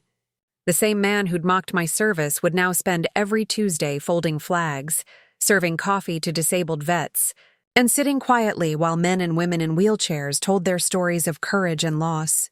There was justice in that kind of symmetry. Not poetic justice, practical justice. The kind that doesn't need applause. That evening, I sat in my office and read the full report. Each line was another layer of accountability written into history. Probation terms. Restitution payments. Mandatory therapy sessions. The system had done its part. But even as I read, I realized the real punishment had nothing to do with the law. It was the loss of power, the collapse of the myth he'd built around himself. In his world, perception had always been reality, and now the reality was all anyone could see. 2 days later, I received a message from Eleanor. It wasn't handwritten this time, but typed, almost clinical. Anna, Richard is struggling. He's not the same man. I know you think this is justice, but I need you to understand something. He's broken. You've made your point. Please, don't push this any further. If you have any compassion left, leave us in peace. Eleanor, I read it twice, folded it neatly, and placed it in a drawer beside the other letters. There was a pattern to her words, the same one that had carried through every generation of women who were taught to protect the men who hurt them. He's broken. He's old. He didn't mean it. The vocabulary of silence. I'd learned to translate it now. Please let us return to comfort. Please let the truth fade, but comfort, I knew, is what breeds rot. That night, I didn't respond. I didn't need to. The next morning, I received another call from Moore. Thought you'd want to know, he said. Callahan didn't show up for his first volunteer shift. When the outreach center called the probation office, they sent an officer to check on him. Guess where they found him? Where? I asked, though I already knew. Harrington's diner, same table as before. Just sitting there, staring out the window. No food, no coffee. Like he was waiting for something that wasn't coming back. I said nothing. There was nothing to say. Later that afternoon, I met with Patel in the administrative office to finalize some base assignments. He glanced up from his paperwork and said, "You look lighter, Admiral." "Is it over?" "Not over," I said. "Just balanced." He nodded thoughtfully. "Balance is good. You taught half this base what that word actually means." When I left his office, I stopped by the memorial wall near the main entrance. Rows of names, officers, sailors, soldiers, each one a story of sacrifice. I traced my fingers along the brass plate of a friend I'd lost years ago and whispered quietly, "Justice doesn't always look like a battlefield, does it?" The wind answered with silence. Days passed, then weeks. The story faded from public conversation, replaced by new headlines. The world moved on, as it always does, but the ripples remained. On base, younger officers approached me differently now, not just with respect, but with a kind of reverence I hadn't earned through medals, only through endurance. They had seen the way I stood still when the world tried to make me shrink. They had learned that composure is its own form of defiance. And then, one morning, a letter arrived with no return address. Inside was a single line written in a shaky hand. "I watched her cry every night after you left. Maybe now I understand why you couldn't stay." It was from Mark. No apology. No excuses. Just acknowledgement. The kind that comes too late to matter, but not too late to reveal who someone truly is. That evening, I took the letter down to the pier and tore it into small pieces, letting the wind scatter them across the water. Some things belong to the sea, to be dissolved, forgotten, carried away. In the months that followed, my life resumed its rhythm. Orders, briefings, deployments, the steady hum of command. But something fundamental had shifted inside me. For years, I'd been taught to believe that strength meant endurance, that silence meant dignity. Now I knew better. Strength is not endurance. It's correction. Silence is not dignity. It's surrender. The Callahan's name would never recover fully, and perhaps that was for the best. There are lessons only disgrace can teach. Richard Callahan would serve his community hours among the very people whose discipline he once mocked. Eleanor would live in a smaller house, the sound of her own conscience louder than any social scandal. And Mark, well, he would live with the ghost of his choices. As for me, I found peace not in their punishment but in the order restored. Justice had moved through its course, quiet and clean, like a tide sweeping the shore.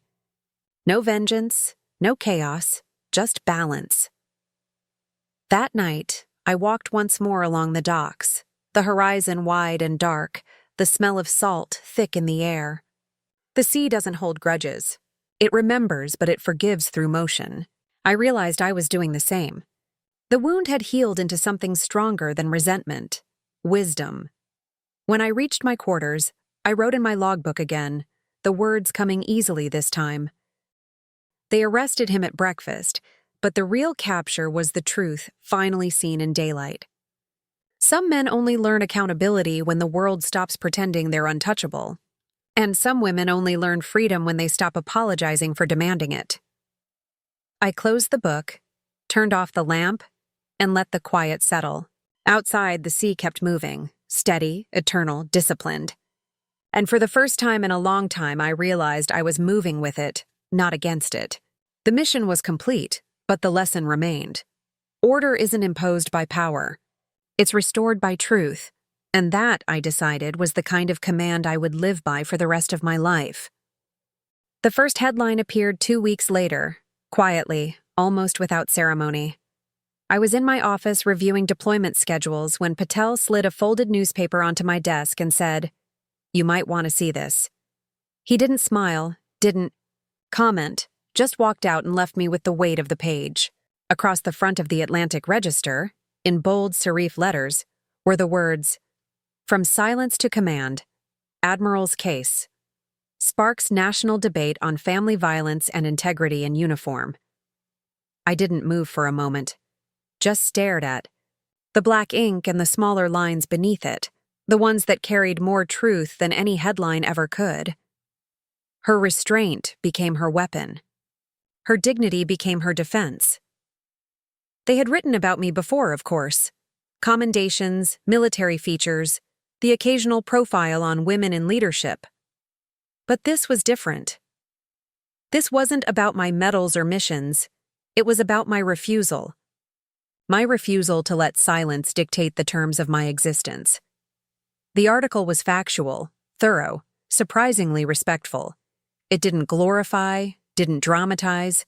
It chronicled what had happened, the legal outcome, and the broader implications of holding someone accountable within the blurred lines between family and authority. I read it once, then again. Not because I wanted validation, but because I needed to see whether the world had finally understood the difference between revenge and justice. And as I read, I realized they had. The journalist, Rachel King, the same one who had reached out before the verdict, had written it with precision. She quoted the judge's words about courage under scrutiny, and even included a short statement from the Navy emphasizing the importance of honor, accountability, and the personal conduct expected of all service members. There were no embellishments, just truth, laid bare like open sea. The story spread faster than I expected. Within days, news networks picked it up, followed by opinion columns, then podcasts. Some called it the reckoning of a silent generation. Others called it the end of the untouchable man. I didn't engage with any of them. I didn't post or comment or correct. I'd said what I needed to say in court. The rest was echo, and echoes have their own work to do. Still, the ripple effect was impossible to ignore. The Navy's internal channels buzzed with conversation. A memo circulated quietly through leadership about reviewing the support structures for officers facing domestic or familial abuse. It wasn't official policy yet, but it was movement.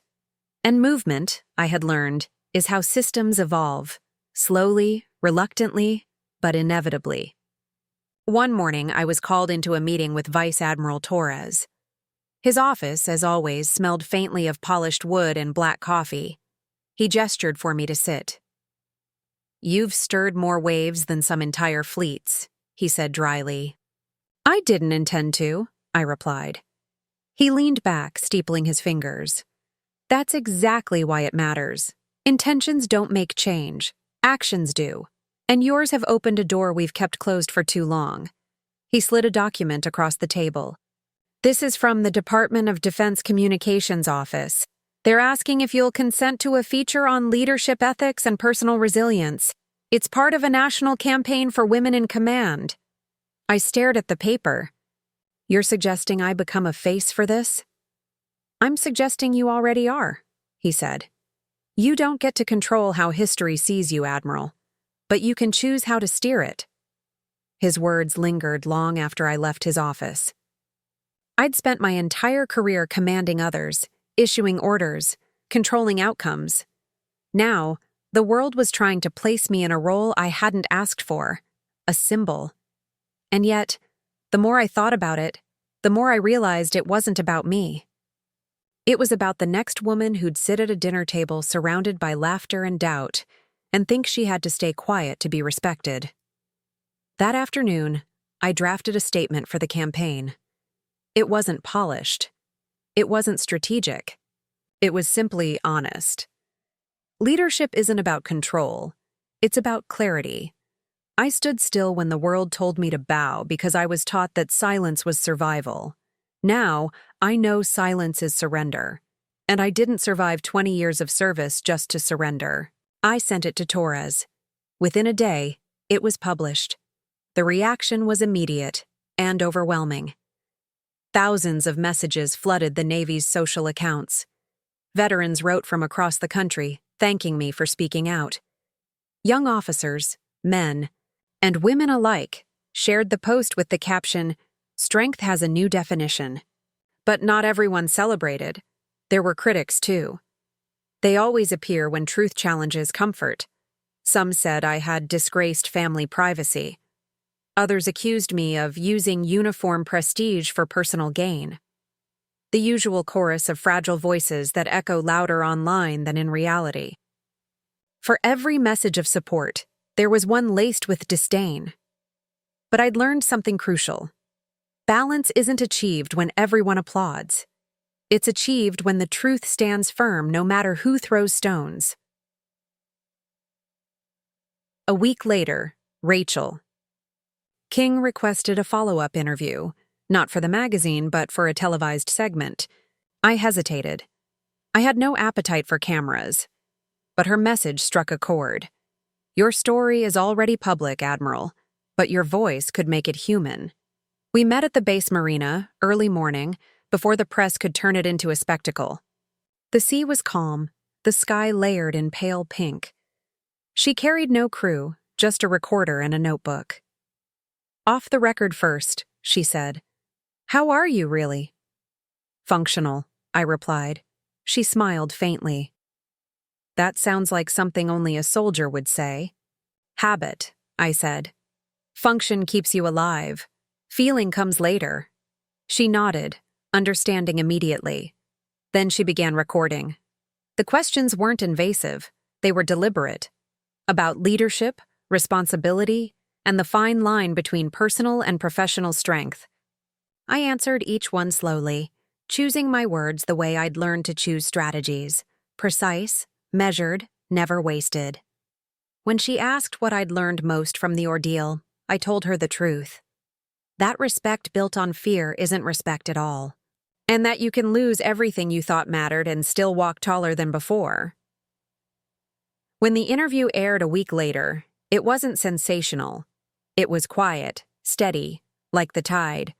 Clips circulated online, the most replayed moment being when I said, "Some people think rank protects you. It doesn't. Integrity does." The clip went viral, not in the noisy, fleeting way social media often erupts, but in the meaningful way people replay something because it shifts how they see the world. Schools reached out asking for permission to use it in leadership seminars. A senator referenced it in a congressional hearing on institutional accountability. Even the president issued a statement commending the courage of those who uphold justice both in and out of uniform. Meanwhile, I kept my distance. I didn't attend press conferences or galas. I didn't accept invitations to talk shows. Visibility wasn't my goal. Change was. And change was happening, slowly but unmistakably. Eleanor, of course, remained silent, Not a single public word from her since her last message. But I'd heard through a mutual acquaintance that she had begun attending church again, sitting in the back pews alone. Some said she'd grown frail, that she rarely left the house. I didn't feel pity. I felt inevitability. Silence, once used as a weapon, always turns inward eventually. As for Richard, reports from his probation officer said he had fulfilled every requirement so far, attending counseling, completing his community service hours. But one line in the report caught my attention. Subject demonstrates resistance to emotional accountability, continues to express resentment toward the victim's public visibility. In other words, he hadn't learned a thing. But that was no longer my burden to measure. The system had him now. The truth had him forever. On base, my command resumed its normal rhythm. Operations, inspections, training rotations. The same routines that once defined me now felt lighter. One afternoon, a young lieutenant approached me after briefing. She was barely 30, sharp and confident, the kind of officer who reminded me of myself before cynicism took root. She said, "Ma'am, I read the article. My father used to tell me I'd never survive command because I felt too much. But you made me realize that's exactly why I'll succeed." That, more than any headline, was the moment I understood what had really changed. I hadn't just survived the story, they had. The women who came after me would walk through doors I hadn't even realized I'd unlocked. Weeks later, the Department of Defense officially announced a new initiative, the Integrity and Leadership Protocol, designed to support service members facing personal or familial threats without fear of professional repercussion. My case wasn't named directly, but I didn't need credit to see the truth written between the lines. That night, I went down to the water again. The base was quiet, the ships resting in perfect formation. I watched the reflection of the floodlights shimmer on the surface and thought about how light behaves when it meets darkness. It bends, it refracts, but it doesn't disappear. That was what all of this had been about. Not revenge, not recognition, reflection.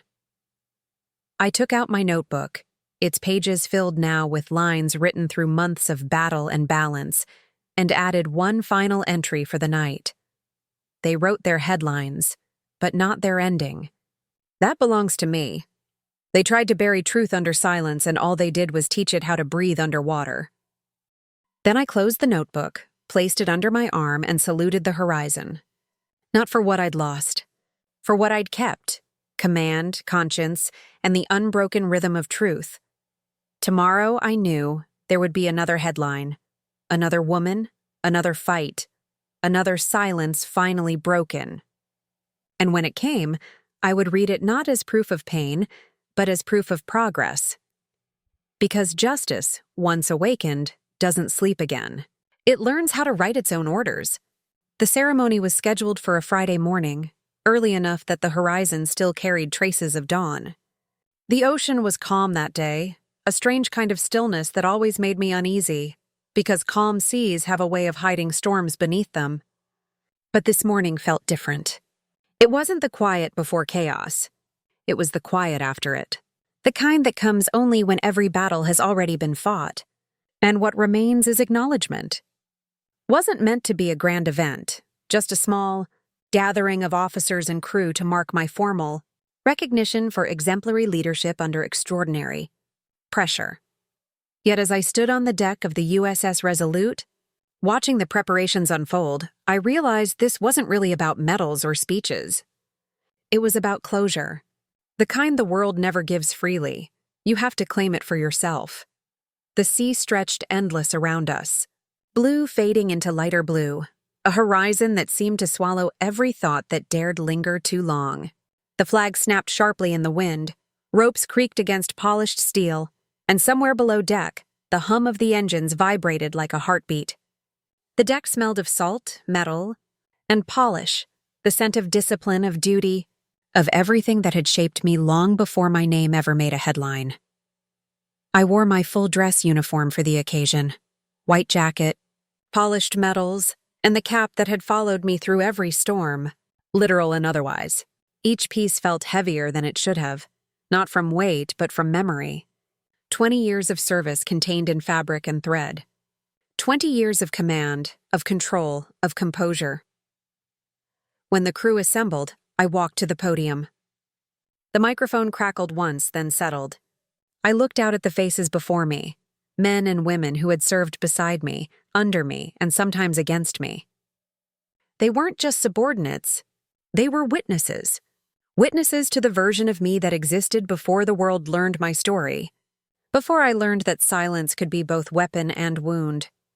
"Thank you for being here," I began. My voice steady though the wind tried to steal it. This ceremony isn't just about commendation. It's about endurance. About what it means to stay steady when everything around you demands you fall apart. No one moved. No one blinked. The ocean held its breath with them. I used to believe strength meant never breaking, I continued. That discipline meant silence. But I've learned something else. True discipline isn't about how long you can keep quiet. It's about when you finally choose to speak. There was no applause. There didn't need to be. The silence that followed was reverent, the kind only understood by those who have endured too much and survived anyway. After the formal part ended, the chaplain stepped forward with a folded flag, the same one that had draped my late father's coffin years ago. He'd been Navy too, a good man, a quiet man, maybe too quiet. I'd kept his flag locked away for years, a symbol of both pride and pain. But today I'd brought it to sea with me. I had something I needed to return. The chaplain handed it to me, eyes kind but knowing. "Would you like to say something before we proceed, Admiral?" I nodded, turning toward the open water. The wind caught my hair, sharp and clean. "This flag has been through more storms than I have," I said softly. "It's seen loss and it's seen loyalty, but today, it sees release." The sailors nearby stood at attention as I unfolded the flag halfway, then folded it again, tighter, cleaner. For every voice that was silenced, for every truth that was buried under reputation and fear, for every woman who believed that strength meant silence, I give this back to the sea. Because strength is not in silence, it's in survival. I stepped forward and placed the folded flag gently into the water. It didn't sink right away. It floated for a few seconds, perfectly still, before the tide began to take it. I watched until it became a small dot against the endless expanse, swallowed slowly by the deep. Behind me, the chaplain began to read the traditional words of blessing for fallen service members. But I barely heard him. My focus was on the horizon, where sky met water, where everything I'd endured seemed to dissolve into something vast and forgiving. When the ceremony ended, I stayed on deck as the others went below.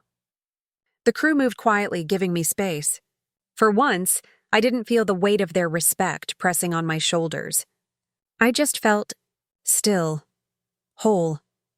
The kind of peace that doesn't announce itself, only settles in like breath returning after a long dive. It was then that Patel joined me. He'd been assigned to oversee the event, but had hung back during the speeches. Now he stood beside me, hands clasped behind his back, staring at the same stretch of ocean. "You did good, Admiral," he said finally. "I did what I had to," he nodded. "That's what good usually is." We stood there in silence for a while, the waves slapping softly against the hull. Then he said, "There's talk about promoting you to regional command. Atlantic Division." I turned to him, eyebrows raised. "That's unexpected," he shrugged. "Not really. Leadership isn't about perfect history. It's about proven integrity. And you've proven that 10 times over." I didn't respond. Not yet. The idea of command still felt heavy, like armor I hadn't decided whether to wear again. But hearing it made me realize something important. I hadn't been destroyed by what happened. I'd been refined by it. When Patel left, I stayed a while longer. The sea shimmered under the late morning sun, waves folding over each other like old memories. I thought of Eleanor, probably still hiding behind her curtains. Of Mark, trying to untangle himself from his father's shadow. Of Richard, folding flags at the Veterans Center, serving the very people he once dismissed. And then I thought of myself, not the officer, not the Admiral, but the woman who had once stood in a dining room surrounded by laughter and shame, nursing a bruised eye and a stronger will.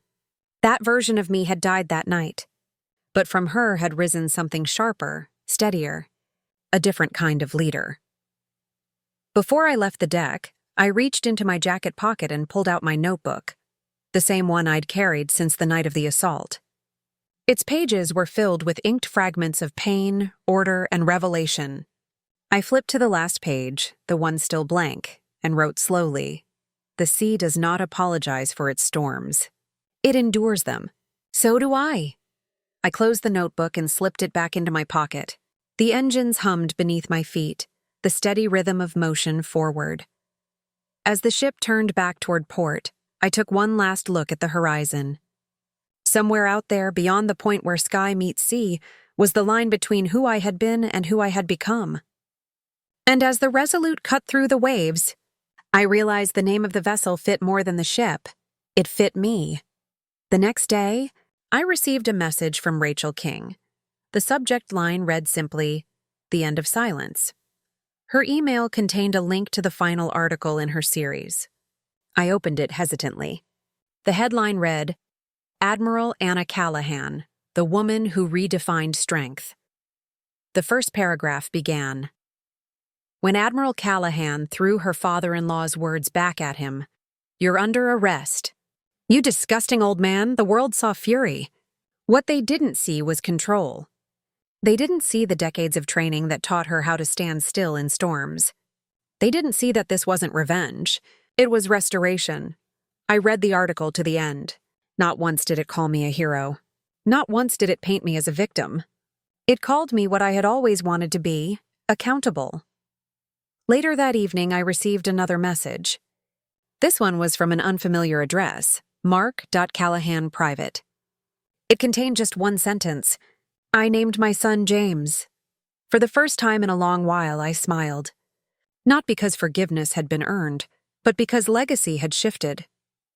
Somewhere, a new story was beginning, one that wouldn't need to repeat ours. That night, I walked along the docks again, the moonlight spilling across the water like silver paint. The sea was calm, obedient to the wind. I saluted it once more, a gesture not of duty this time, but of gratitude. In every war, personal or otherwise, there comes a moment when you stop fighting and start building again. That was my moment. When I finally turned away from the sea, the horizon behind me glowed faintly, as if dawn had decided to rise twice. I took it as a sign. The past was buried beneath the waves. The silence was over. The command was mine again. The courtroom smelled of varnish, old paper, and a kind of tension that never truly leaves when truth is about to take the stand. I had walked through countless battlefields in my life, across steel decks and through command centers where lives depended on decisions made in seconds, but nothing felt quite like this. A battlefield without uniforms, without guns where the weapon was silence, and the victory would come not from conquest, but from endurance. The day of the trial arrived under a flat, metallic sky. Rain threatened but never fell, the clouds holding themselves just on the edge of collapse, as if the world itself had paused to watch what would happen inside that courthouse. My driver offered to escort me, but I refused. I drove myself, in uniform, arriving early. Punctuality was a habit, and habits are armor. Reporters lined the courthouse steps like a second jury, their cameras glinting like gunfire. They called out my name, questions tumbling over one another. "Admiral Callahan, do you feel vindicated? Are you seeking compensation? Have you spoken to your husband?" Their voices bled into a single dull roar. I gave them what silence had taught me: composure. No statements, no reaction, just the rhythm of my boots against concrete as I climbed the steps and disappeared inside. The courtroom was full, too full. Members of the public, retired officers, journalists, and even a handful of sailors in civilian clothes had come to witness the verdict. Some came for spectacle, others came for justice. A few, I think, came simply to see if strength could really look like stillness. The prosecution had been methodical. Elaine Morris, steady, deliberate, had built the case on evidence that was undeniable: video footage, eyewitness accounts, forensic analysis, and the report I filed that morning after the assault. Her closing argument still echoed in my mind. The measure of a man's decency isn't what he does when he's watched. It's what he does when he thinks no one will ever know. The defense, on the other hand, had unraveled long before today. Their strategy, painting the attack as a misunderstanding, a drunken accident, a slip of temper, had collapsed under the weight of reality. No amount of euphemism could erase the sound of laughter in that recording. No lawyer's vocabulary could soften the sight of his fist hitting my face while his family smirked. The jury had seen it. The judge had seen it. And the country had seen it too. When I took the stand, the courtroom went so quiet that even my breathing felt too loud. The defense attorney asked questions meant to provoke emotion, to make me falter, to paint me as brittle. Why didn't you defend yourself? Why didn't you hit him back? Why wait until the next morning to file the report? I answered with the same control that had gotten me through years of command. Because restraint, I said, is not fear. It's discipline. And discipline is what separates power from chaos. He had no rebuttal for that. He looked down, shuffled his notes, and didn't ask another question. When it was Richard's turn to testify, the courtroom changed temperature. He entered with his usual self-importance, but it didn't land this time. The arrogance that once commanded rooms now looked like a mask coming undone. He sat stiffly, eyes fixed ahead, and when the prosecutor asked whether he remembered what he said before he struck me, he hesitated. "This is the only gift you deserve," Elaine read from the transcript. "Do you deny saying that?" He swallowed. "I was drunk," he muttered. "That wasn't the question." A pause. Then, quieter. "No." That single syllable carried the weight of everything he'd tried to bury. The laughter from that night, the denial, the gaslighting, it all cracked under that one admission. The courtroom didn't move, didn't whisper. The silence was absolute. Even the judge seemed to exhale slowly, as though the room itself had been holding its breath for months. By the time closing statements ended, I was no longer angry. I was beyond anger. What I felt was precision, like watching a storm dissipate from inside a sealed ship, knowing you'd survived not because you fought harder, but because you refused to sink. The judge retired for deliberation and I waited. An hour passed, then 2. I sat still, my cap resting on my knees, my hands folded on top of it. I didn't look at Eleanor, though I could feel her eyes on me from across the aisle. She wore grief like a uniform, tightly buttoned, expression neutral, but I knew it wasn't for her husband. It was for the life of denial she'd built around him. When the bailiff finally called the room to order, everyone stood. The judge entered, robes flowing, his expression unreadable. The verdict came in a voice steady and deliberate, each word a strike of closure. Guilty. On all counts. For a moment there was nothing. No reaction, no gasp, just stillness. Then a murmur rippled through the room. I didn't move. I didn't smile. I simply exhaled, slowly, like a diver breaking the surface after a long descent. Across the room, Richard stared straight ahead, jaw tight, eyes glassy. He didn't look at me. Not once. The judge wasn't finished. "This court would like to note," he said, pausing, "the exceptional composure and integrity demonstrated by the complainant throughout this process. Admiral Callahan, your conduct has been exemplary. You have reminded this court that strength and dignity are not abstractions. They are choices. On behalf of this institution and as a citizen of this country, I thank you for your service." Then something happened that no one expected. The judge stood. And then, one by one, people followed.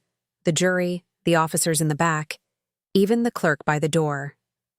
They rose silently, not for spectacle, not because protocol demanded it, but because something inside them understood that sometimes respect isn't declared. It's shown. It wasn't a standing ovation. It was a salute. A silent one, the kind that transcends language and decorum, the kind reserved for those who've endured and not surrendered. I didn't cry. I didn't need to. My salute was internal, a quiet acknowledgement to every woman who had ever swallowed words to keep peace. To every soldier who had endured humiliation without striking back. To every person who had learned that silence can be as sharp as any blade when wielded with purpose. After the sentencing, as the courtroom emptied, Elaine walked beside me. "You know," she said, "in 20 years I've never seen a judge stand like that." "Then it wasn't for me," I replied. "It was for what needed to be seen." Outside, the sun had broken through the clouds for the first time all day. Reporters swarmed, questions flew, cameras flashed, but I walked straight through them, unflinching. The light hit my uniform in a way that made the brass gleam almost blindingly. It wasn't pride I felt. It was release. At the bottom of the courthouse steps, an older woman I didn't recognize stepped forward, pressing something small into my hand, a pin, the kind worn by Navy wives during World War II. "For your mother," she said softly. "For all of us who had to wait for the world to change." I didn't speak. I just nodded, closed my hand around the pin, and kept walking. That evening, I returned to base and stood by the harbor as the sun sank below the horizon. The sea, always the same, rolled endlessly beneath the glow of twilight. I thought about how strange it is that justice doesn't feel like triumph. It feels like breathing again after holding your breath for years.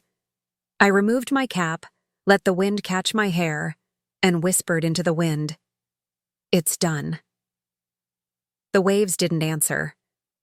They didn't need to. The ocean keeps its own kind of records. When I finally turned back toward the lights of the base, I caught my reflection in the glass of the operations building, taller somehow, steadier. Not because I had won, because I had endured. Because I had remembered who I was before anyone tried to make me forget. The world would move on, as it always does. The newspapers would print their stories, the interviews would fade, and somewhere another woman would face her own storm. But I hoped that when she did, she'd remember what happened in that courtroom. The silence that became a salute, the stillness that became defiance, and the truth that finally stood without trembling. When I reached my office, I opened my logbook for the final entry.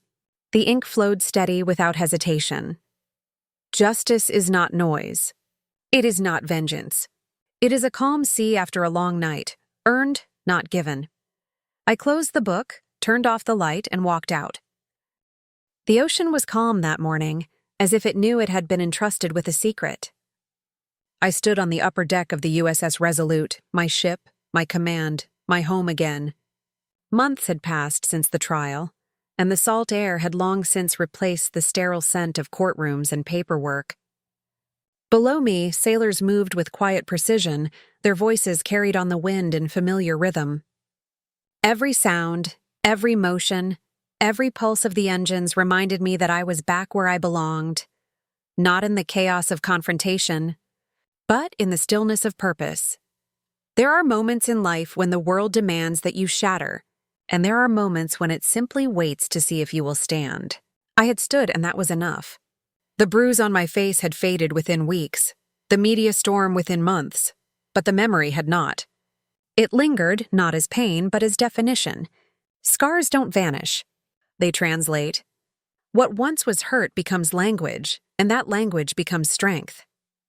From the bridge, I watched the crew run morning drills. The horizon stretched infinite and blue, the sunlight sharp and clean. A young ensign approached, saluted, and handed me the day's operational report. "All systems normal, ma'am," he said and hesitated. "Permission to speak freely?" "Granted," I replied. He shifted his weight, eyes uncertain. "I just wanted to say, it's an honor to serve under you. My mother read about you. She said she wished she'd had your courage." I looked at him for a long moment, then said, "Tell her she did. She just didn't have the witnesses." He nodded, a flicker of emotion in his eyes, and left. When he was gone, I turned back to the sea. Courage, I had learned, is often mistaken for noise. People think it's about shouting or striking back or making grand gestures. But real courage is quieter. It's the kind that walks away when provoked, that chooses composure over chaos, that refuses to collapse even when the world demands it. That's what they never understood. Richard, Eleanor, even Mark, they mistook silence for surrender. They thought calm meant fear. But calm, real calm, is the sound of power that no one can interrupt. After the verdict, Mark had tried once to reach me. A letter, handwritten, shaky, with ink blotted near the edges. He wrote that he was sorry, that he hadn't known how to stand between loyalty and truth. I believed him in the way you believe someone who finally admits what you've known all along. But I never replied. There are apologies that come too late to need an audience. I didn't need his remorse to make peace with what had happened. My peace didn't depend on their guilt. It depended on my release. I'd filed for separation quietly, without bitterness. The Navy's Family Services Office processed the paperwork in under a week. When the final document arrived, I didn't cry. I just placed it in the same drawer that held my service medals and the folded flag I'd returned to the sea. Some endings don't demand tears.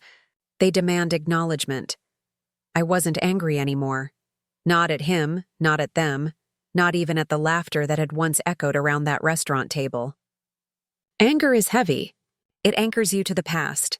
And I had a ship to command, a horizon to chase, a new rhythm to learn. Still, there were reminders. Sometimes subtle, sometimes unexpected. A news headline, a whispered conversation when I entered a room, a letter from a stranger who saw in me something she needed to see in herself. I answered those letters when I could, always the same way. You don't need permission to be strong. The Navy, in its own way, began to change too. The new Integrity and Leadership Initiative, modeled after the case, was quietly implemented across all branches. Training modules included scenarios not about combat but about conscience, teaching officers how to act when loyalty to family or tradition collided with loyalty to truth. I didn't author those programs, but I didn't need to.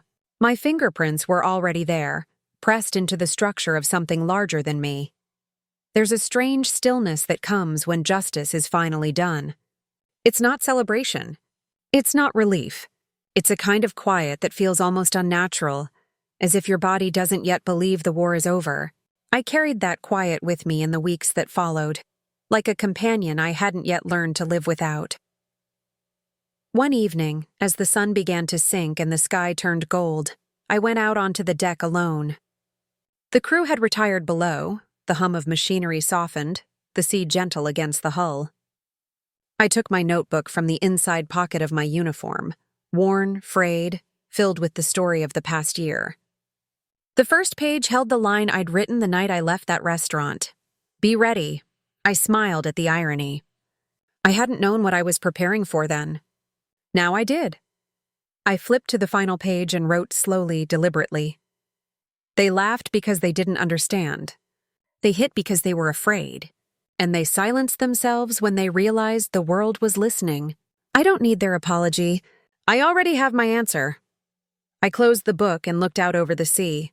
The waves broke softly against the bow, the rhythm steady, endless. The ship's lights reflected across the water like constellations scattered on the surface.